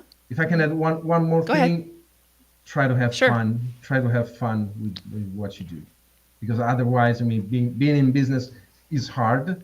It takes a lot of time and effort, and if it's not fun, at least some of it, it gets very very hard. I mean, so this should be a top priority for every entrepreneur, I think. Yeah. I mean, and I think it can be so hard and overwhelming sometimes because you feel like I have to make this marketing work. Like it has to work. Like somebody has to pay attention. And I get that question a lot. Like, how do I get people to pay attention to me? What would you answer to that question? Well, I mean, if you have a solution to a group of people's problem, you have a business. So what you have to do is communicate with them in the right way. That's I think the main thing. I mean, people, are the only thing they care about is to solve their problems. And Yeah. when you can communicate effectively with them, you're doing a great service. Because I mean, who wouldn't know about a great product or service that can solve one problem that's keeping them up at night? So it's and the idea that this has to work. Yeah, this has to work, and this will work if you do it the right way. I mean, you have to communicate with them you have to be on the same wavelength. I see a lot Yeah. of times people, especially in websites and their about pages, they talk about themselves. They talk about the business. They talk about their certifications, their degrees, how good they are, and all that. They should talk about their audience's problems, and that changes everything. I think that's really powerful what you just said, because it's something that most people will say, I don't like to talk. I just ran a LinkedIn profile workshop the other day for the Social Media Breakfast of Houston. And people were there. We did it in person. And people say, I don't like to talk about myself. And it's so funny because you really aren't supposed to be talking about yourself, right? I mean, you use yourself as an example, Yeah, right, of what people can accomplish, what others can accomplish. What do you yeah, think about yeah. that? True. I mean, absolutely. I mean, you want to talk about yourself in the context of how you help uh, those you serve, essentially. So not open your Yeah, everything it's with kind of Bob has a good way of saying it here. How does it make people feel when they see or hear your social media post or your or whatever you put out there, right? How does it make them feel? It's really interesting. So do you do that like in your messaging? Are you looking for trying to make people feel a certain thing, or like are you trying to emote something out of people? well, it depends on the message and on the on the purpose of the campaign, of that copy that I'm working on, of course. And I think that if you find a way to leverage emotions, yeah, that's gold from a marketing standpoint. I Not mean, every company is great at yeah, emotions. yeah, I'll be honest. emotions are, what I think the thing that drives our behavior a lot more Right. than thinking, than our logical thinking. And usually, I mean, Well, I think that yeah. I think I that think we, people think we they can do decisions that way. Huh? I think, and I think, well, it's not just me. I mean, I read research that everything that we do is triggered by some kind of emotion, and then we make up a logical story to justify the decision that we've already made based on our emotions. So yeah, emotions are incredibly powerful, of course, and Yeah. yeah, leveraging them in an ethical way, of course, because again, we're not trying to get people to you know do something that they don't want to do, and I don't even think that's possible. I mean, I'm a firm believer in that principle that marketing is entering the conversation the prospect is already having in their head. I mean, it's In their head. so you have to follow that entry point, if you will. Yeah. So we are now down to 5 minutes before your time is up. And so I wanted to ask you what I'm asking everybody at the end. If there was one thing you wanted to leave people with in this session about messaging in your brand, what would it be? What would be the one thing that you'd want to make sure you got across? Um, yeah, I think that every small business owner, every entrepreneur should think of themselves as a marketer who has a business. Because if you can't do good marketing, if you can't communicate effectively with your audience, uh, I mean, your business is going to suffer. And so I usually say to my clients, I mean, that we as business owners, entrepreneurs, are marketers who have a business, who run a business. And you have to love marketing, and a lot of people don't. They think that marketing is No. sleazy, is pushy, is annoying, and it can be if done the wrong way. But if done the right way, is a great service to your audience. Oh, I love that. That marketing is a service to your clients, and maybe that just shift in the way of thinking of marketing from being something that you're trying to get people to do to something that you're to a way to help people to solve their problems with your knowledge and with what you have to offer. I think that's a really great mind shift. Yeah. That's great. Thank Yeah. you. That's a great place to end. I love this so much. Stay with Thank me you. for a second while we talk about the book a little bit, but definitely go and grab the Instant Replay Hub here. You'll see on my right, your left, probably. The QR code that we talked about earlier that Ian made that will, take you places. And so the Ian made the Instant Replay Hub. I made that. But then you go to the Instant Replay Hub, and on there you can get access to the Replay Hub. You can see what the current video is happening. You can watch that right there if you want to, and click through to YouTube through there. And you can also grab the book off of that webpage as well. So you can get it from all the three things you need from the hub at this point. Really powerful place. And the hub, which will come out in probably a couple of days, maybe a week or so, is all the videos from today, and it's going to be in a searchable library. So you can go in and search by topic, and you'll be able to pull out the videos that are talking about that in these live streams, these 6 live streams that are going. And our next live stream, someone scan the QR code. Party. Thank you, guys. It tells me when you scan it. So definitely do that because it helps me get through this 3-hour thing, guys. Get me piped up, okay? Keep me piped up. I've been awake for hours, by the way. So there you go. So scan that, and then you can grab the hub. Also, thanks to Giuseppe for Thanks, being Cami. here and for sharing your knowledge and for your book chapter. I'm really excited. I've read it already, but I'm really excited for everybody else to read it. And yeah, really excited about that. And we have a special guest coming on next.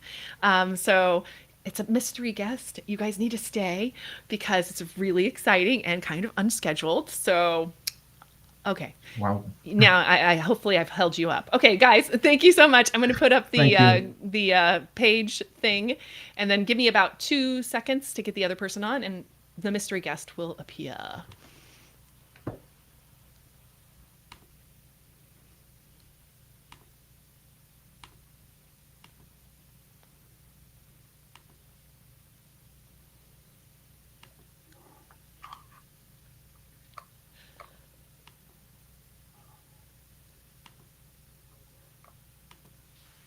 Well, hello, Batman. You wanted mystery. You got mystery. Batman is here, guys. How did that happen? Oh my gosh, I was not Sorry. expecting you, Batman. Well, sorry. I was out fighting crime, and sometimes my personas get mixed up. This is the one and only Mark Schaefer, author and publisher, and cat herder for the most amazing marketing book ever. Thank you for being our publisher. And yeah, Surprise visit. the cat herding wasn't all that bad. It wasn't as bad as I thought it was going to be, but it was actually the experience was a joy. Yeah. So if you don't know me, I started the Rise community, and yeah, kind of like I was like maybe the quarterback of the project, and Mhm. you would be my wide receiver. Catching all the Yeah, you balls were and definitely anything, catching all the any balls. like any anxiety in the middle of the night. What's going on? Yeah, yeah. But it's it's been a joyful experience. It really has. The idea for this book is something that was in my mind for a long time. It actually started. I taught a personal branding masterclass, and someone in this class talked about her dream to write a book. And this is a person who is a stay-at-home mom, and she's raising children, and she's running a business, and she's got a lot of issues in her life, in her home. And I just thought to myself, I just don't know if she's going to have the time and the resources to write a book, but she could write a Mm, chapter, and maybe this is a way I could use my platform and my resources to elevate her and others so that she could be a published author. And I had it in the back of my mind. And even as I started the Rise community, I thought this is something maybe we'll do someday. And then, oh gosh, it was probably almost a year ago now. Our friend Daniel Nessel, said, "Hey, let's write a book." Well, we have so many people in this community that are subject matter experts, and they're so smart. I mean, we could write a book. I said, "Well, funny you should ask that, because I think we can." And so that began the journey, and it was, it was very it was kind of nerve wracking in a way, because in some manner I'm putting my brand on the line, sponsoring this project, having sure. my name on the book, and it's like, okay, am I really at a place in my life where I want my brand to depend on 35 other people? But it worked. Yeah, no, seriously. Yeah, but Yeah. I thought this is a good opportunity to make to elevate other people, to help them make their dreams come true. What a wonderful position Mhm. I'm in to have the audience, to have the platform, to be able to do that. And the most inspiring thing about this whole experience, Cami, is that Mhm. and you've seen this yourself, how people have stepped up. Whatever's going on, whatever's going wrong, someone Mhm. raises their hand and says, "I'm going to do that. I'm going to take that. I'm going to make that happen." Yeah. And quite the opposite of cat herding, I think the people, it was just incredible. Just there's no other word for it. How inspiring this was, that the people were so serious about this. They cared so much about this, and they put so much craftsmanship into their words, into the editing, the design, the narration. For many, it wasn't easy. Sometimes the writing wasn't easy. Sometimes uh, the narration wasn't easy. Sometimes not any of it was easy. I don't know. It was just this thing. How was it for you? How was it? So what was your emotional continuum? Oh my gosh. This was so emotional for me. So, first of all, I felt like I should be able to do all this stuff. Like, it felt like sort of easy at first, like in my mind, like, Right. oh, this should be Yeah. easy. This shouldn't be a problem. And it was anything but. It was anything but Yeah. not a problem. It's like you have to overcome an emotional barrier inside of yourself too to get through it, right? Like, am I good enough? Am I smart enough? Is it going to like have enough in it for somebody? So I'll talk about my chapter later, but the truth is that it was working with you, as I don't really have a mentor except for maybe you. Oh. Well, I mean, I have friends. I have lots of friends who've helped me Yeah. and mentored me like as Yeah. friends. But like people that like, see, I'm getting all teary. People that um, push you to be the best that you can be. Yeah. That say, Yeah. hey, not quite good enough. You do this. Yeah. And I so, had to do that. I had to do that. And in yeah, a way, and it was great. it was mentoring, but also there was this element of protecting my friends and the community, Yeah. because I was determined. I don't want to see a review that says the book was Mhm. great except this one, right? Yeah. Not going to let Mm-mm. that happen. I'm not going to let No. that happen. And so for some people, we really had to push and push and push and push to get it to a point where, it was going to be something that, that we would be proud of, that the world would love, and it's a legacy. It's a legacy for them, and it's a legacy for us and our community.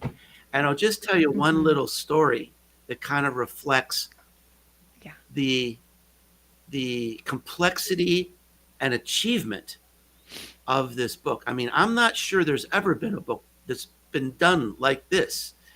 And so we have this audio editor. The book is going to be out probably in about 2 weeks on The Audible the book. Audible. The other part is out. Yeah, paper's out, Kindle's out on sale, $2.99. I can't believe it. Crazy Yeah. for 350 ideas.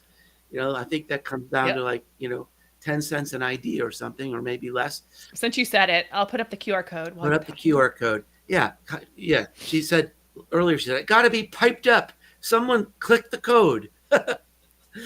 Yeah, it's so helpful. Like, it makes me happy whenever you click the code. The audio editor wrote me a note, and she said, Mark, when you told me what you were going to do, I just didn't know how this was going to work. I just thought this was the craziest idea.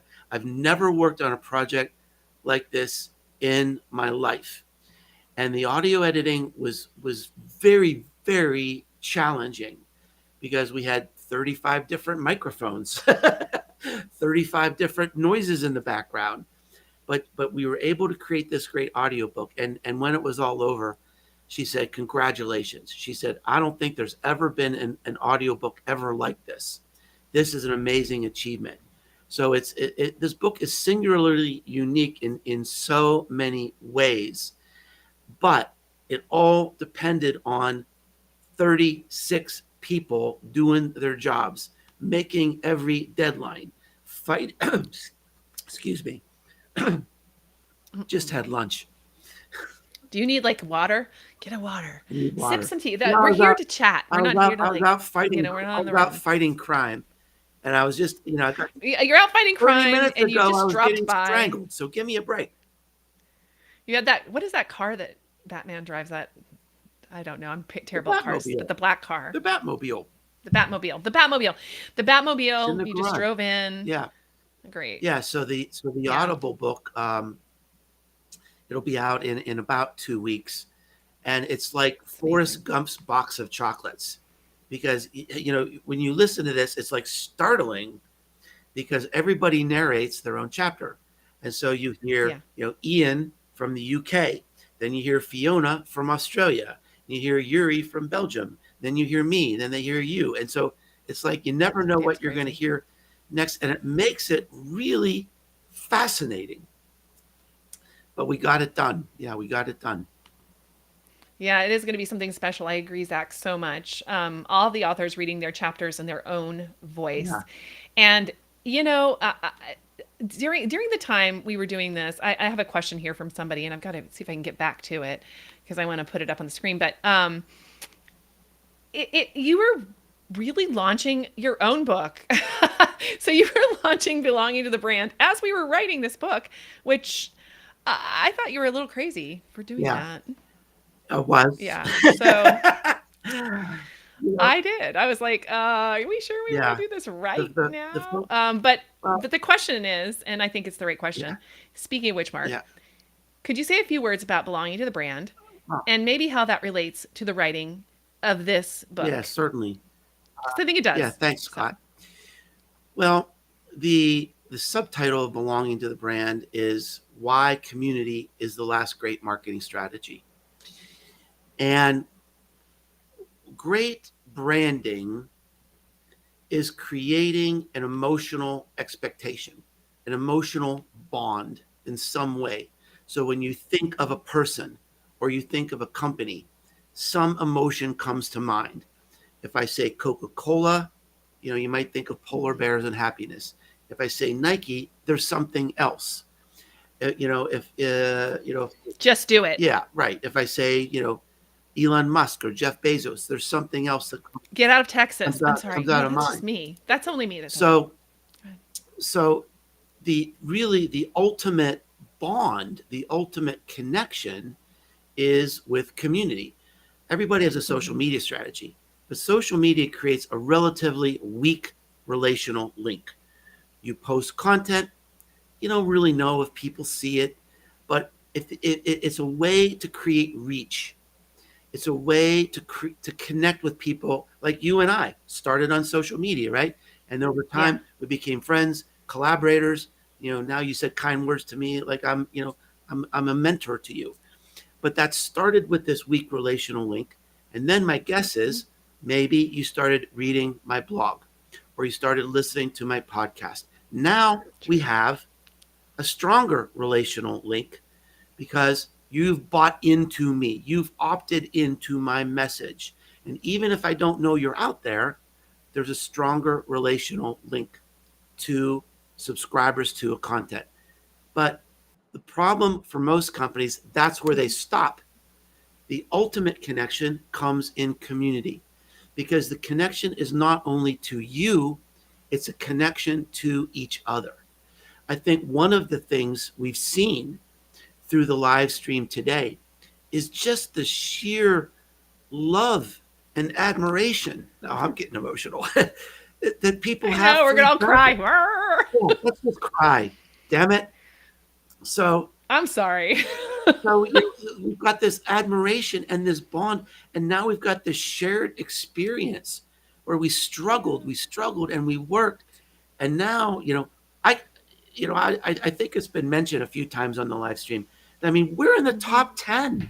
The book's already in like the top 10. Unbelievable. In America, in the UK, in Australia, just after 2 days, and I didn't know that was going to happen, and it's really on the strength of the people in the community. So here we are, and we've worked and worked, and we've struggled, and look, there have been people with anxiety over this book, people with tears and fear over this book and their ability to write or narrate. And now here we are with a top 10 book. What a victory. I right? can't believe it. Wow.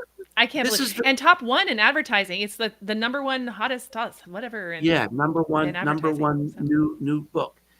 And so now we've got this bond, like you and I, we're like working on something together. We're collaborating, and we've got we had Giuseppe and Zach and Yuri and Ian and all the people that have worked on a 24-hour live stream. How crazy is that? I mean, it's a great achievement, but you're going to have this great feeling of reward when it's all over. And here we are, co-authors of a book, and we're in the top 10 just in the second day. I know. Can you imagine like what it is like when you have this kind of momentum? And I think it goes to the question that Scott has, which is belonging to the brand community. And so I want to back this up just a little bit because it's part of this question too. He doesn't quite know it because belonging to the brand is also a story about, in some ways, Rise and Rise coming about, and they kind of go together. They're peanut butter and jelly, but your community, your Rise community, and we've had a lot of people ask about Rise today. So I definitely want you to talk about Rise, what it is. Lots of people have said, "How can I join Rise?" I'll be honest, cool. I've had several of those during the live streams earlier today. So I would love you to just kind of talk about go back even further to the genesis with Rise. Yeah. Well, the real genesis was, I don't know, it was like 2020 maybe. I was invited to launch a creator crypto coin, and so I took a risk and did it, and it actually turned out to be fun, and there was a financial benefit. There could be a financial benefit to getting these coins. But here was one of the most amazing things. I did a little poll one time, and I said, "Why do you own this coin? Is it to support Mark Schaefer? Is it to learn about marketing? Is it for a financial investment, or to earn merchandise or something?" I think the numbers were something like 95% of the people own the coin to support me, and like the rest to learn about marketing. Raising my hand. And it's just like, it was like blown. Like, are these people telling me the truth? Are they really, or are they saying this because this is what they think I want to hear? Mm-hmm. But it just turned out to be this new opportunity to connect. And I liked it because having these little coins gave me an opportunity to say, thank you.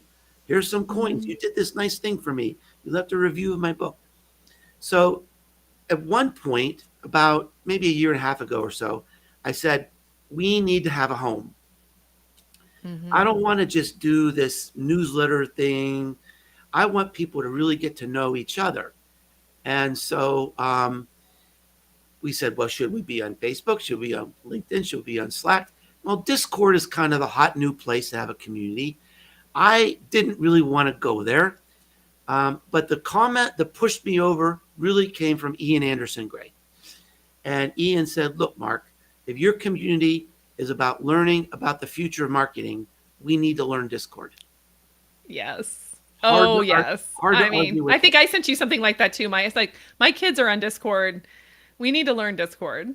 Well, and I'm glad we did, because I saw statistics this week, Cammie, that showed that last year, 2022, 24% of Gen Z was on Discord. And this year, it's 46%. This is where the world is going. Well, and I'll just show you this. I don't know if you can see it or not, but you probably can't. But in my phone, I have like my apps, and I have a kids section. And guess what's in there? Discord's in my kids section. Yeah. Before our community, I was only on there to communicate with my children. So I just feel like the future is there. It is, and I've actually grown to love it. Some days. Yeah. It can be it's a little bit intimidating, crazy, chaotic. But the message about joining the community, so the problem that we solve in Rise is that I get frustrated when you go to an event, a conference. It's iterative. It's about how do we write better headlines? How do we do better on our Facebook ads or our SEO? And that might be important, but with the rate of change in the world right now, in the next 12 months, we're not even going to recognize marketing. And we need to be learning to be relevant. We need to support each other and help each other and teach each other. And the Rise community has become my university. Every blog post I write somewhere has some idea or inspiration from the community. Every speech I give has something I learned from the community. It's free, it's open, it's global, it's inclusive. The most important job I have in the community is to make it safe. There's no toxicity. We have zero tolerance for toxicity. It's a place where, we support each other, we help each other. You will not find a place with more kinder, generous people, willing to help. And that's the culture of the community, and the purpose of the community is to really help each other figure out what's going to be next with AI, with Web3, with the metaverse, with generative art, with regulations. We have special guest speakers. We have experiments in the metaverse. We wrote a book together. We're making a podcast together. So there's lots of fun things to get involved with and meet some amazing new friends. And people are asking how you join, and so maybe we could put it in the chat or comments or something. Yeah, somebody will have to put. I don't know if the links will show up in the chat, but if you go to your website, go to my website, which is Mark. Yeah, and at the top of the nav bar it says community, and it shows you how to join.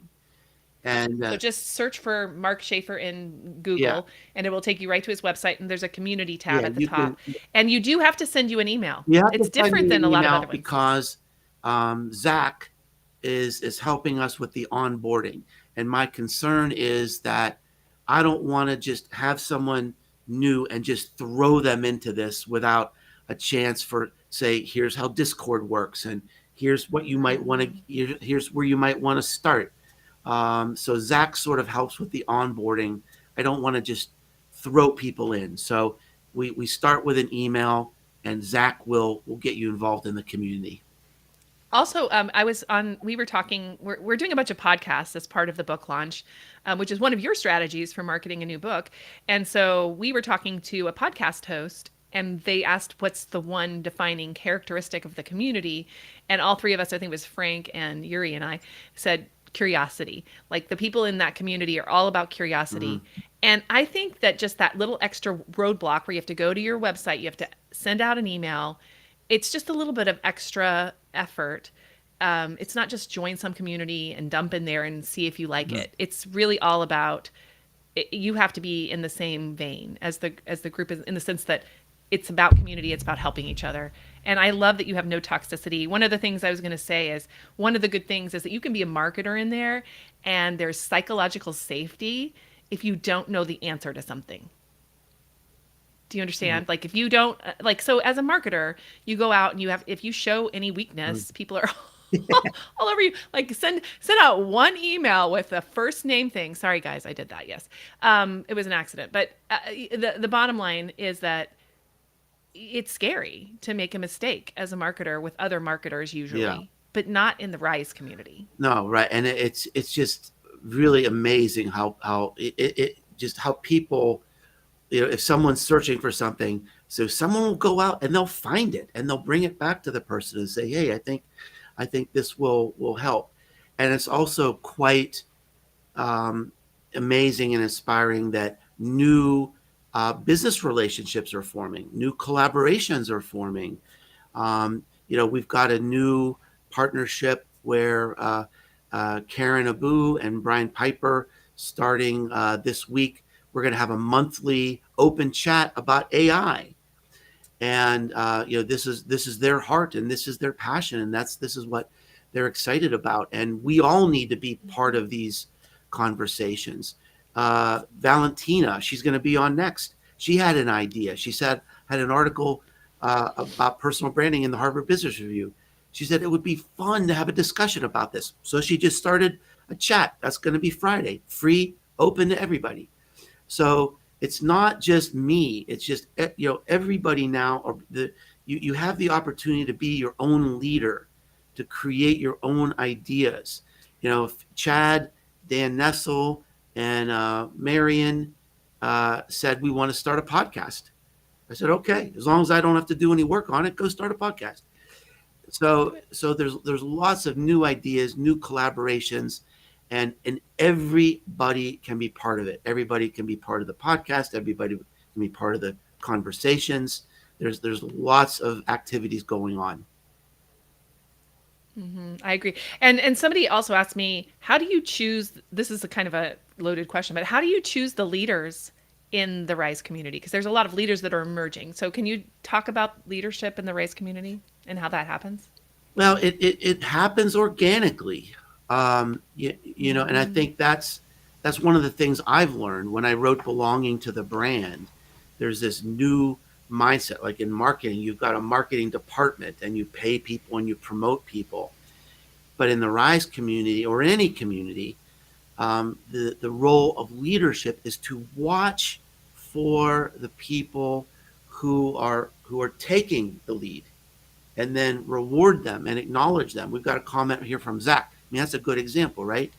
I mean, Zach's a young guy who has just found his place in our community, and he's just on fire, and he's helpful. And I elevated him to a leadership role, and my job is to make sure that he's seen and heard and appreciated. And that's You, by the way, give the best compliments ever. Like I got an email from you once and I was like, this guy like knows how to give a compliment. It's just, you really see, it's like you see people, you really see them. well, I try to. And I think that's really good for all of us to do with our communities. Yeah. I try to. One of my fears is that, because there is so much going on, and sometimes I take days off and everything, that I don't want someone to like say, oh, I thought I really created something great in the community, but Mark didn't acknowledge it, and I feel bad. That's kind of my inner fear. So I really try to pay attention as much as I can, and I try to nurture people. And I think this was an unexpected benefit.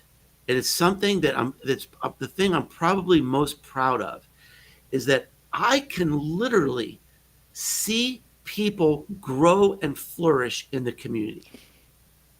I can literally see them grow and learn, just like month by month by month. Like they're like maturing in this new way.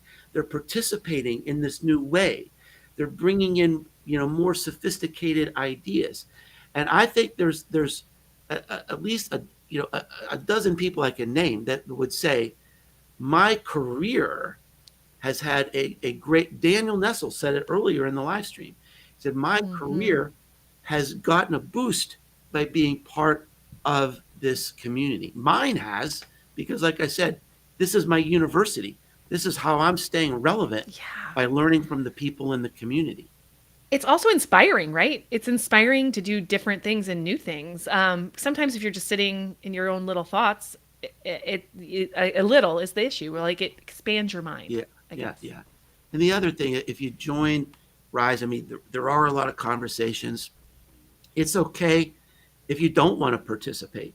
A lot of people, they're maybe more quiet and they just want to learn. I've had many people, Cammie, say, this is my favorite community. I'm learning so much, and they never even show up. So I'm perfectly fine with that. If that's your style and that's the way you want to, Zach, Mark seedlings. And then this one too. In a way, Zach's thing with the proud seedlings. I'm thinking Baby Groot. Baby Groot, yeah. So funny. Yeah. Awesome. But it is. So now we are at your last 2 minutes. Yeah. So I would like you to give us, like, if there's one thing that you want people to take away from this book, this project, what would it be? And I'm coming back tonight at 9:00 to talk about my specific chapter on personal branding. But, I think number one, check out the book. For two reasons. Number one, it's extraordinary.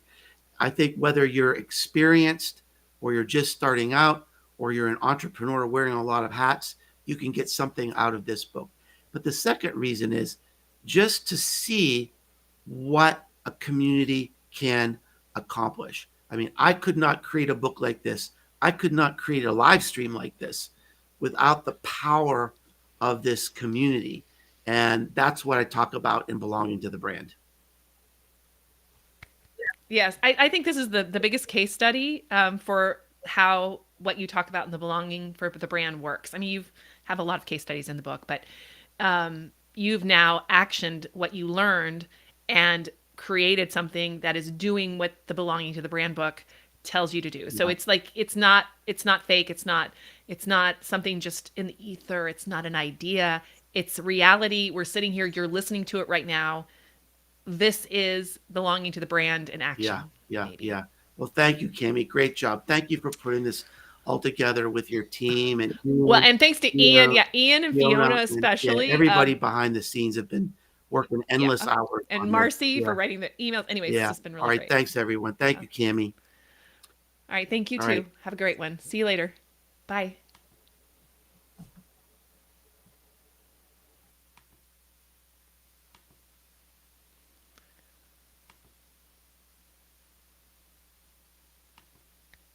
And it is the penultimate person for this particular live stream.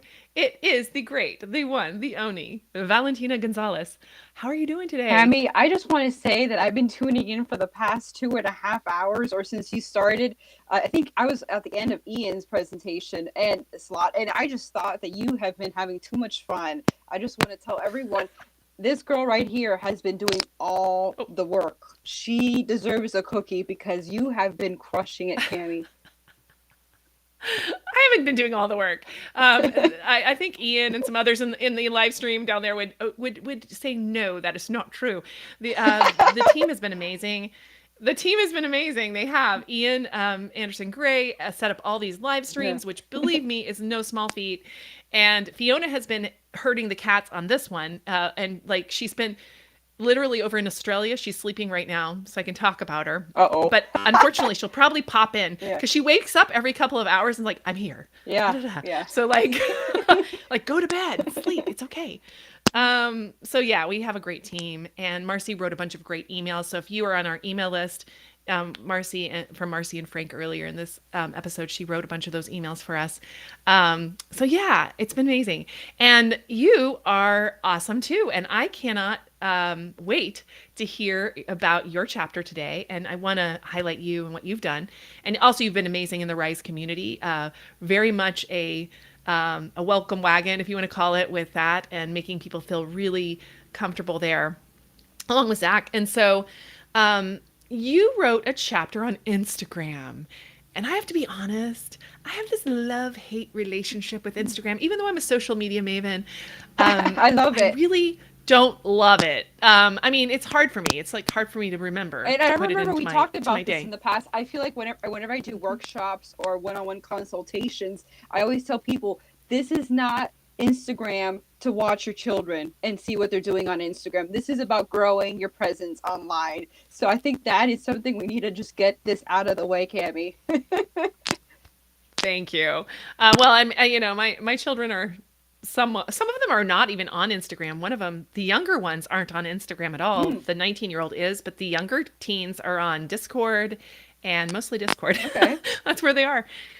Discord and Snapchat. Snapchat made a big, huge resurgence. That's not what we're talking about today. Yeah. But Instagram for business, I think it's a great place for businesses to build a presence and get people to know who they are. So could you kind of give me just a little bit of idea how you got involved? Like, why are you writing about Instagram? Yeah, well, let me tell you why Instagram is so relevant. So Instagram is the 8th most visited website in the world.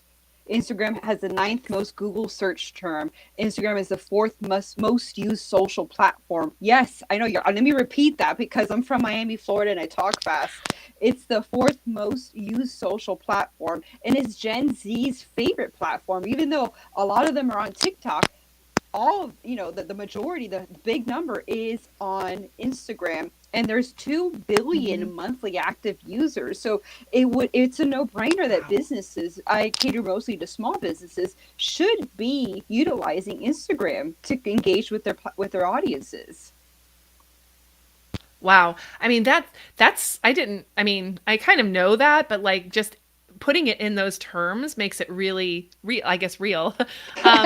The problem is, of course, well, not just Reel, but also Instagram has changed a lot in the last couple of years, I feel like, in my mind. So, can you kind of talk about that, like sort of the switch over Reels and the TikTok kind of intrusion, if you want to call it that? Could you talk about how things have Yeah, changed I on think Instagram? it's all about the reels. It's all about these short videos, the attention span. We keep talking about this as marketers. The attention span of our audiences is changing. So we're creating these new ways and opportunities to engage with them, utilizing videos such as reels. My thing is stories. I spend a lot of time looking at stories. Like right now, I was watching you, I think it was with Frank and Marcy, and I was having a very sad, pathetic sandwich, but I turn on my stories to keep me company when I'm, not enjoying my food. So a lot of my clients, when you see stories, you can see, and the number right now, it might fluctuate, but it's like 700 to 800 million people are utilizing stories every day. So stories is still really Yeah, I love relevant. them. When you look at the analytics, and I preach on looking at the numbers, you can see the eyeballs, the faces of people looking at your stories. And I can't tell you, half those people never engage, never interact with my newsfeed posts, but they come back every day to look at my stories. So as a marketer, as a small business owner, it's imperative to keep a story active every day, because I think about those people that always look at my stories and tune in. One thing we're going to talk about is consistency. Every Wednesday, Hmm. I have a mastermind networking group that I meet up in person, and I get there like 10 minutes early. And when I get there, I record a video every Wednesday. And Oh, that's a nice. You peg it with something. yeah, I like how you peg it with an actual thing you're doing. Oh, so yeah, smart. yeah, So smart. I think Mark talks about this in his one of the books that he just recently wrote. Is the tribe, is the community. After COVID, after the pandemic, we're all feeling lonely. So what is that one thing you can do? To me, my Instagram stories, the people that tune in every week or every day, they're my tribe. So I have to put myself out there. I can't tell you, as a small business owner, I've worked with so many business owners in the past 11 years that I've been a business owner, and they're like, I don't want to put myself out there. I don't want to be behind the picture. I don't want to, I don't want to be seen. But if Hmm. you don't put yourself out there, your competitor will, and they'll go to your competitor instead. Oh, that is so powerful. I mean, because it's not like if you don't put up a story, it's no big deal because nobody really misses you No. per se, because there's always plenty of stories there, right? But I like how you peg it with something. So you're doing an in-person meeting, but what about people like who literally are there with their pathetic sandwich, like me, who never go out? Well, I mean, I do like once a month or twice. I mean, I don't really go too often Yeah. into like public settings. I often feel like this is just like boring. I love, we were talking about Be Real Yeah. earlier, I and my heard Be about that. I Real will heard that go with off. Samantha. Yes. Right. But the one thing that's sad about my Be Real is if you follow me, is that often the times it's just my computer screen. Because I'm like, all I'm ever doing is sitting behind the stupid computer screen. And So that's yeah, my people are personal probably bored with recommendation. that. I think it's super important to actually physically see whether you're involved in a volunteer thing. Like I'm involved with Rotary International, so every Monday I see my people in Rotary, and then my mastermind networking group meets on Wednesdays in person. And it does help having that community, that those people that are in your group, that if someone's like, I need a marketer to help me with my small business, they're all going to comment on social media, say, go see Valentina, go see Valentina, or go see Cami, go, for, and it's good to have that personal accountability for people that are not in your industry to support you. Yeah. Well, and shout out to my social media breakfast of Houston that I run here in Houston. I do that once a month. And that is like built-in content at least once a month. That is awesome. But you're so right that it's so funny you're saying this because it's counterintuitive, right? Yeah. Social media also requires some in-person contact. It's pretty Yeah, funny. because the thing is that you're going to get more likes, more engagement by the people Yeah. you see in real life, and they're like, okay, that's Hmm. Valentina. I want to help her with that book that she just came out today. So they're Yeah. emotionally invested in you. Yeah. And you're invested in them. Yeah. It's like community. We've been talking about all different kinds of communities, and like Rise, for example, is a virtual community, but you're talking about local, super hyper local community that's real. Like they're people. Like you go in person. Yeah. And I think the P word. I'm not going to say it on this live Okay. stream, Whoops. but the P word. Yeah, I don't know. I shouldn't. That has been a damper for that because I think we got used to staying in our own little cocoon, and like we know we should go out, like the time comes to leave and we're like, I don't know if I can get out of here. Has that happened to you? Yeah, so Or I how have are you kids that are overcoming it? still kind of small, and so if it's at night, Mm-hmm. forget it. If you're not paying me or feeding me, I Yeah, won't go me out too. at night. But if it's during the Yeah, day, I same. have no excuse. I should be there. I should be present. And you have to have these little tribes where you get emotionally there, invested in helping each other. So I think it's important to put yourself out there. For the introverts in the group, it's going to be harder for you, but just think about it. Your biggest strength is your listening skills. When you hang out with someone like me, all you do is talk. We need introverts to listen to us. Yeah, we kind of do. You and I are both extroverts, but that's obvious a little bit.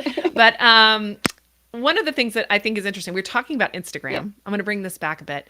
And what's hilarious is we're talking about in-person meeting and Instagram. And often I'll get people ask me like, well, should I buy followers or should I buy somebody to follow me on Instagram or whatever?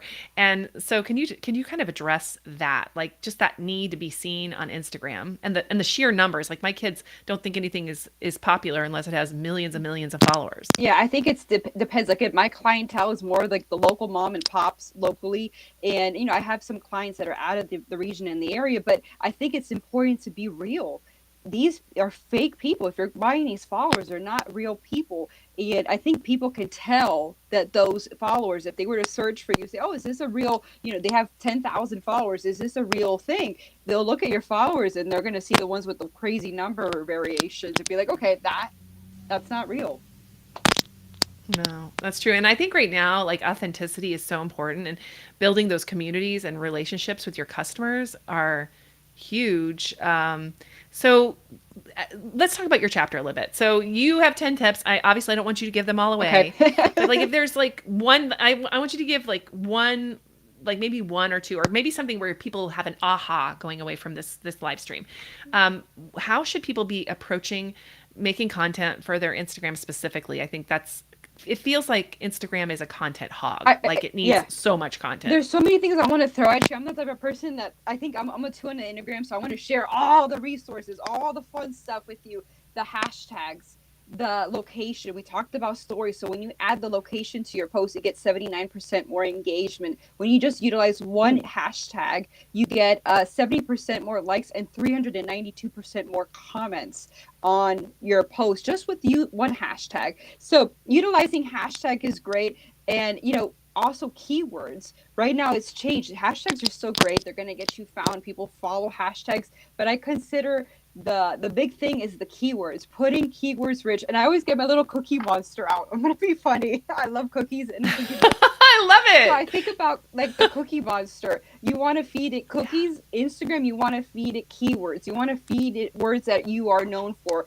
It's stuff that's like related to your industry, the town, the city that you cater to. If you are a small local business, utilizing keywords, adding that into your captions and your copy is going to help you get more seen on the Explorer when people are searching. I don't know about you, Cami, but where I live and where Mark lives, we have a big influx of people moving here to Northeast Tennessee from Texas, from Florida, from New York, from California. Yeah. So using these keywords, if you're local, if your business is a local thing, getting those keywords of neighboring towns and cities and utilizing the hashtags as well is going to be very helpful to help you increase your visibility to the networks. So again, we talked about, but not just stuffing them in there. Like you want it to be talk about that a little bit, because I don't want people to come away and go and just put a caption with like 15 cities that are nearby. Yeah, well, unless it's a small town like mine that I have 15 cities nearby. But it's I think it's a hard thing to say, but it's like kind of like a blog post. When you you upload a picture onto your Instagram, whether it's a reel or a picture, utilizing, I love it. Hold on, let me see the feed Instagram keywords like cookie monster cookies. I love it. I'm having. I had to put that up. Thanks, Sandy. Sandy, I appreciate that. It's just thinking about it like you upload a picture and it's basically like a blog post. It's a story. What was so special about the cookie monster? Well, this is from my husband's childhood and I kept it since the 80s. Like there's a story behind that picture. There's a story behind the scenes. And again, it goes back to what is your why? Mark Schaefer talks about this in all his branding and personal branding stuff is what is your why? only I, only we. What is it that you do that makes you stand out from everyone else that's doing kind of something similar to what you do? So I'm glad you said that. I know what you mean when you say what is your Yeah. why, but could you just go a little bit more into detail of what you mean by what is your why? So, what is your why? What do you do that makes you get up every morning? You need to tell your audiences, why is it that you're so invested in helping children? Was there something that happened in your childhood that made you want to give back to the community when you were able to financially, or with resources? So those sort of things tells a story to your customers. I was joining my husband yesterday while he was getting a haircut, and I met the owner. I hadn't seen him in 7 years. Since then, he got married, he had children. I'm like, what is your why? What made you start this barber shop place? And I'm like, are you a barber? He's like, not even a barber, but he couldn't find a good barber locally. That's a tongue twister today. He couldn't find someone locally, so he started his own barber shop. So, and it was Wow, that's like so cool. and he's the only male person in the barbershop. All the people that physically cut hair are women. So it's like yeah. So it's crazy you say that, because you never know where, if you solve your own problem, sometimes you're solving the problem of so many others. Yeah, that's really, really impressive. And then that's a great story, right? So that's just endless reams of content. And it's the most masculine place you've been to. It's I was thinking about Mark Schaefer yesterday, because I went inside and they have like apparel and clothes, and one says Tennessee. For anyone that's not from Tennessee, it's hard to pronounce Tennessee, so it's just the word, the letter 10, the number 10, C. And I was like, this, like the stuff they sell in the store is so manly, but it's all women that work there, except for the owner that's a male. That's really interesting. And you just can have like, so do you do a lot of like interviews with these small business owners? I'm just wondering, I found it's hard to get a lot of content out of people that's real, like that's not just color blocked, Canva graphics or something like that, which we use a lot of. Even for this, we've used it.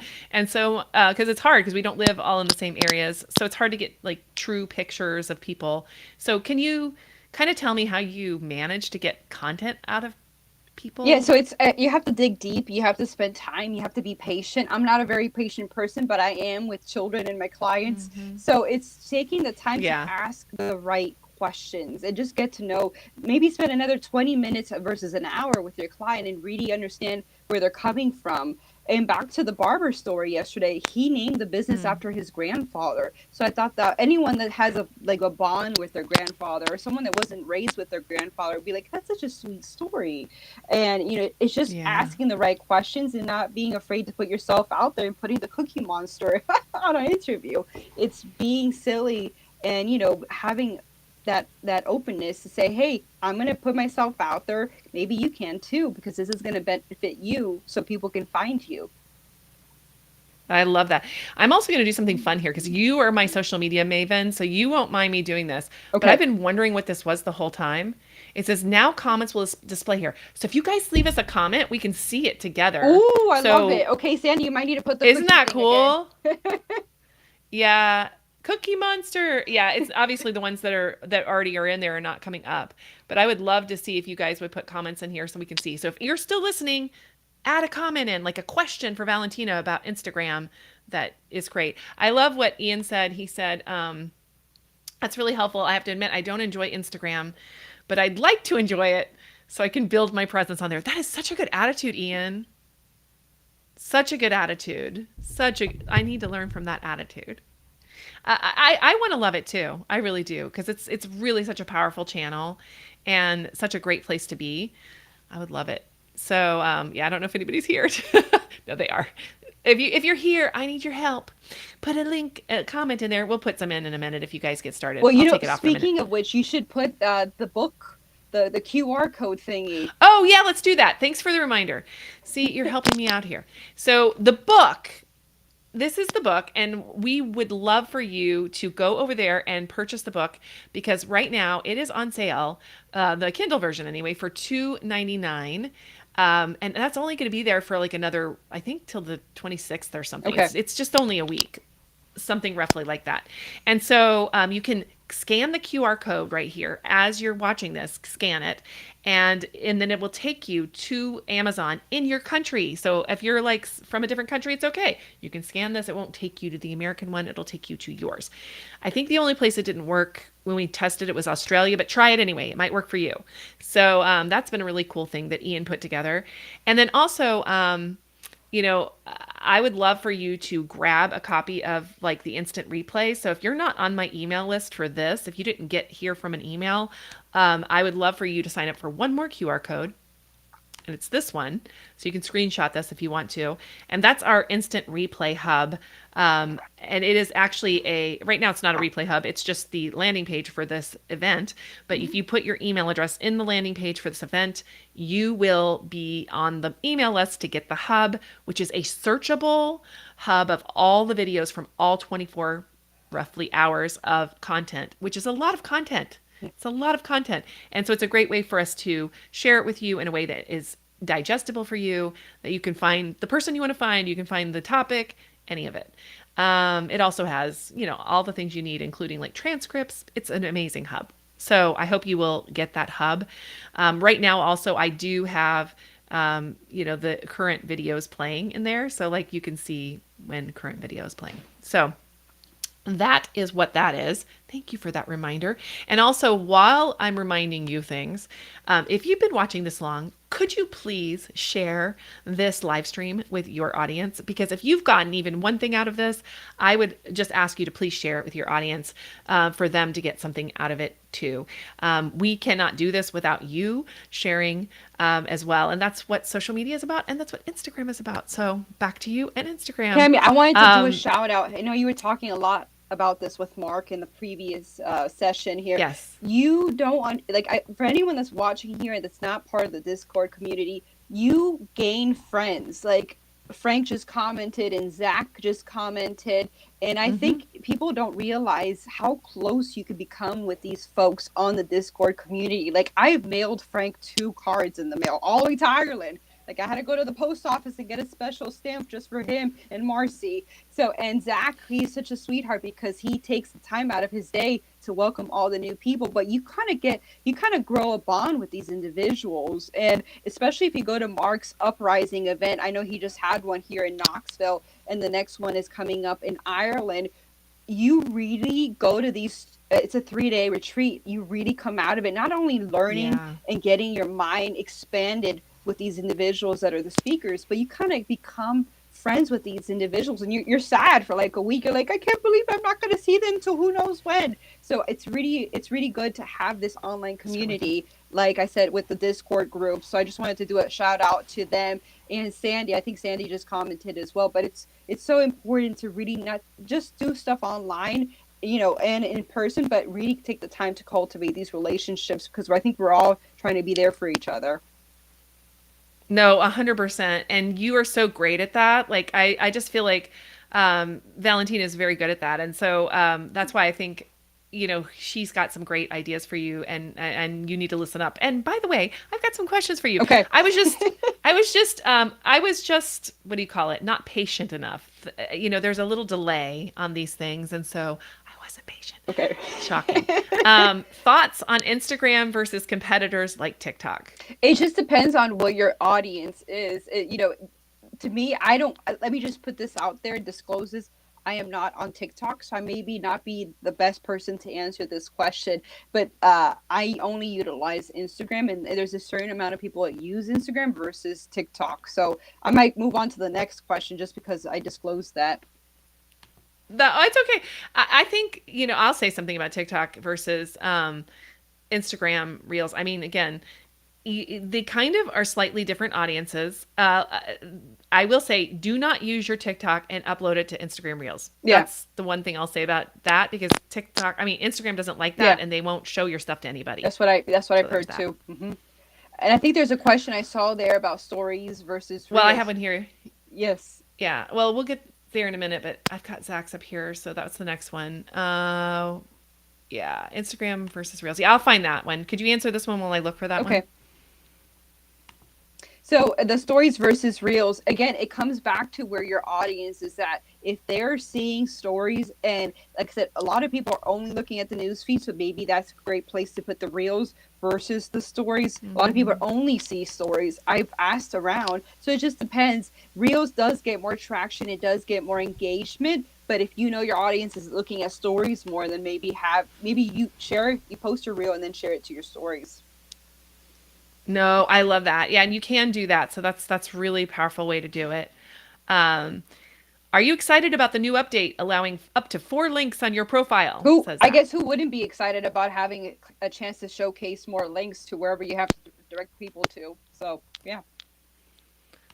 I mean, I think it's cool too. But I'm going to push back a little bit on that. Okay. I mean, I'm not telling you what to do because that's how I feel, but I don't like it as much because it's like you want people to focus on what you want them to focus on at that time. Do you know what I'm saying? So if you give me 4 links, I'm going to probably click on the one. Yeah, it's going to dilute it. So I guess it depends on what your call to action is. Yeah, like for I don't know. example, What do you think about I that? use Linktree, and I mentioned this in the book and in the Yeah. chapter. I use Linktree because I have my blog, I have upcoming events, I have a side hustle. Yeah. So I want people. I post this, and I also mentioned this in the book as well. There is a way to post stories exclusively to closest friends. That could be VIPs. That could be a side hustle that you want no one to know about. So I love the fact that you could have multiple links in case you have different, side passions. Yeah, I think that's great too. And that's why I like sending them to a landing page where you can capture a couple of things. Number one, you can ask them to do something. Yeah. Number two, you can put in like a little tracking kind of Yes. thing for the lack of a purpose that allow you to retarget them, like on an advertising, Facebook especially. You can do that as long as you put in the right, all of the right, stuff on it. I know for the US it's a little bit more wild than say in the UK or somewhere like that. You have few more rules over there. So you just have to have your TOC, your table of your terms of service, TOS, and your privacy policies, and you have to let people know what you're doing. Yeah. But I don't know. I mean, I just feel like the one thing about any social media platform is that it's not owned by you, and the algorithm could change at any given second, right? So what do you think about that? So how do you tell your clients, like, here, invest all this time in this platform that could like suddenly decide that they're not going to show your stuff to anybody anymore? Like, hello Twitter, hello Facebook. Anyway, It's funny that you say that because That's my I think question. the hardcore people, the diehard fans, no matter what changes with the algorithm, they will continue seeing your post because they recognizes those core people. It might not be a lot, but those core people are always going to find your content and engage with it. No, I agree with that. And one of the things that you could talk about maybe is a little bit about engagement in general, and how the algorithm works.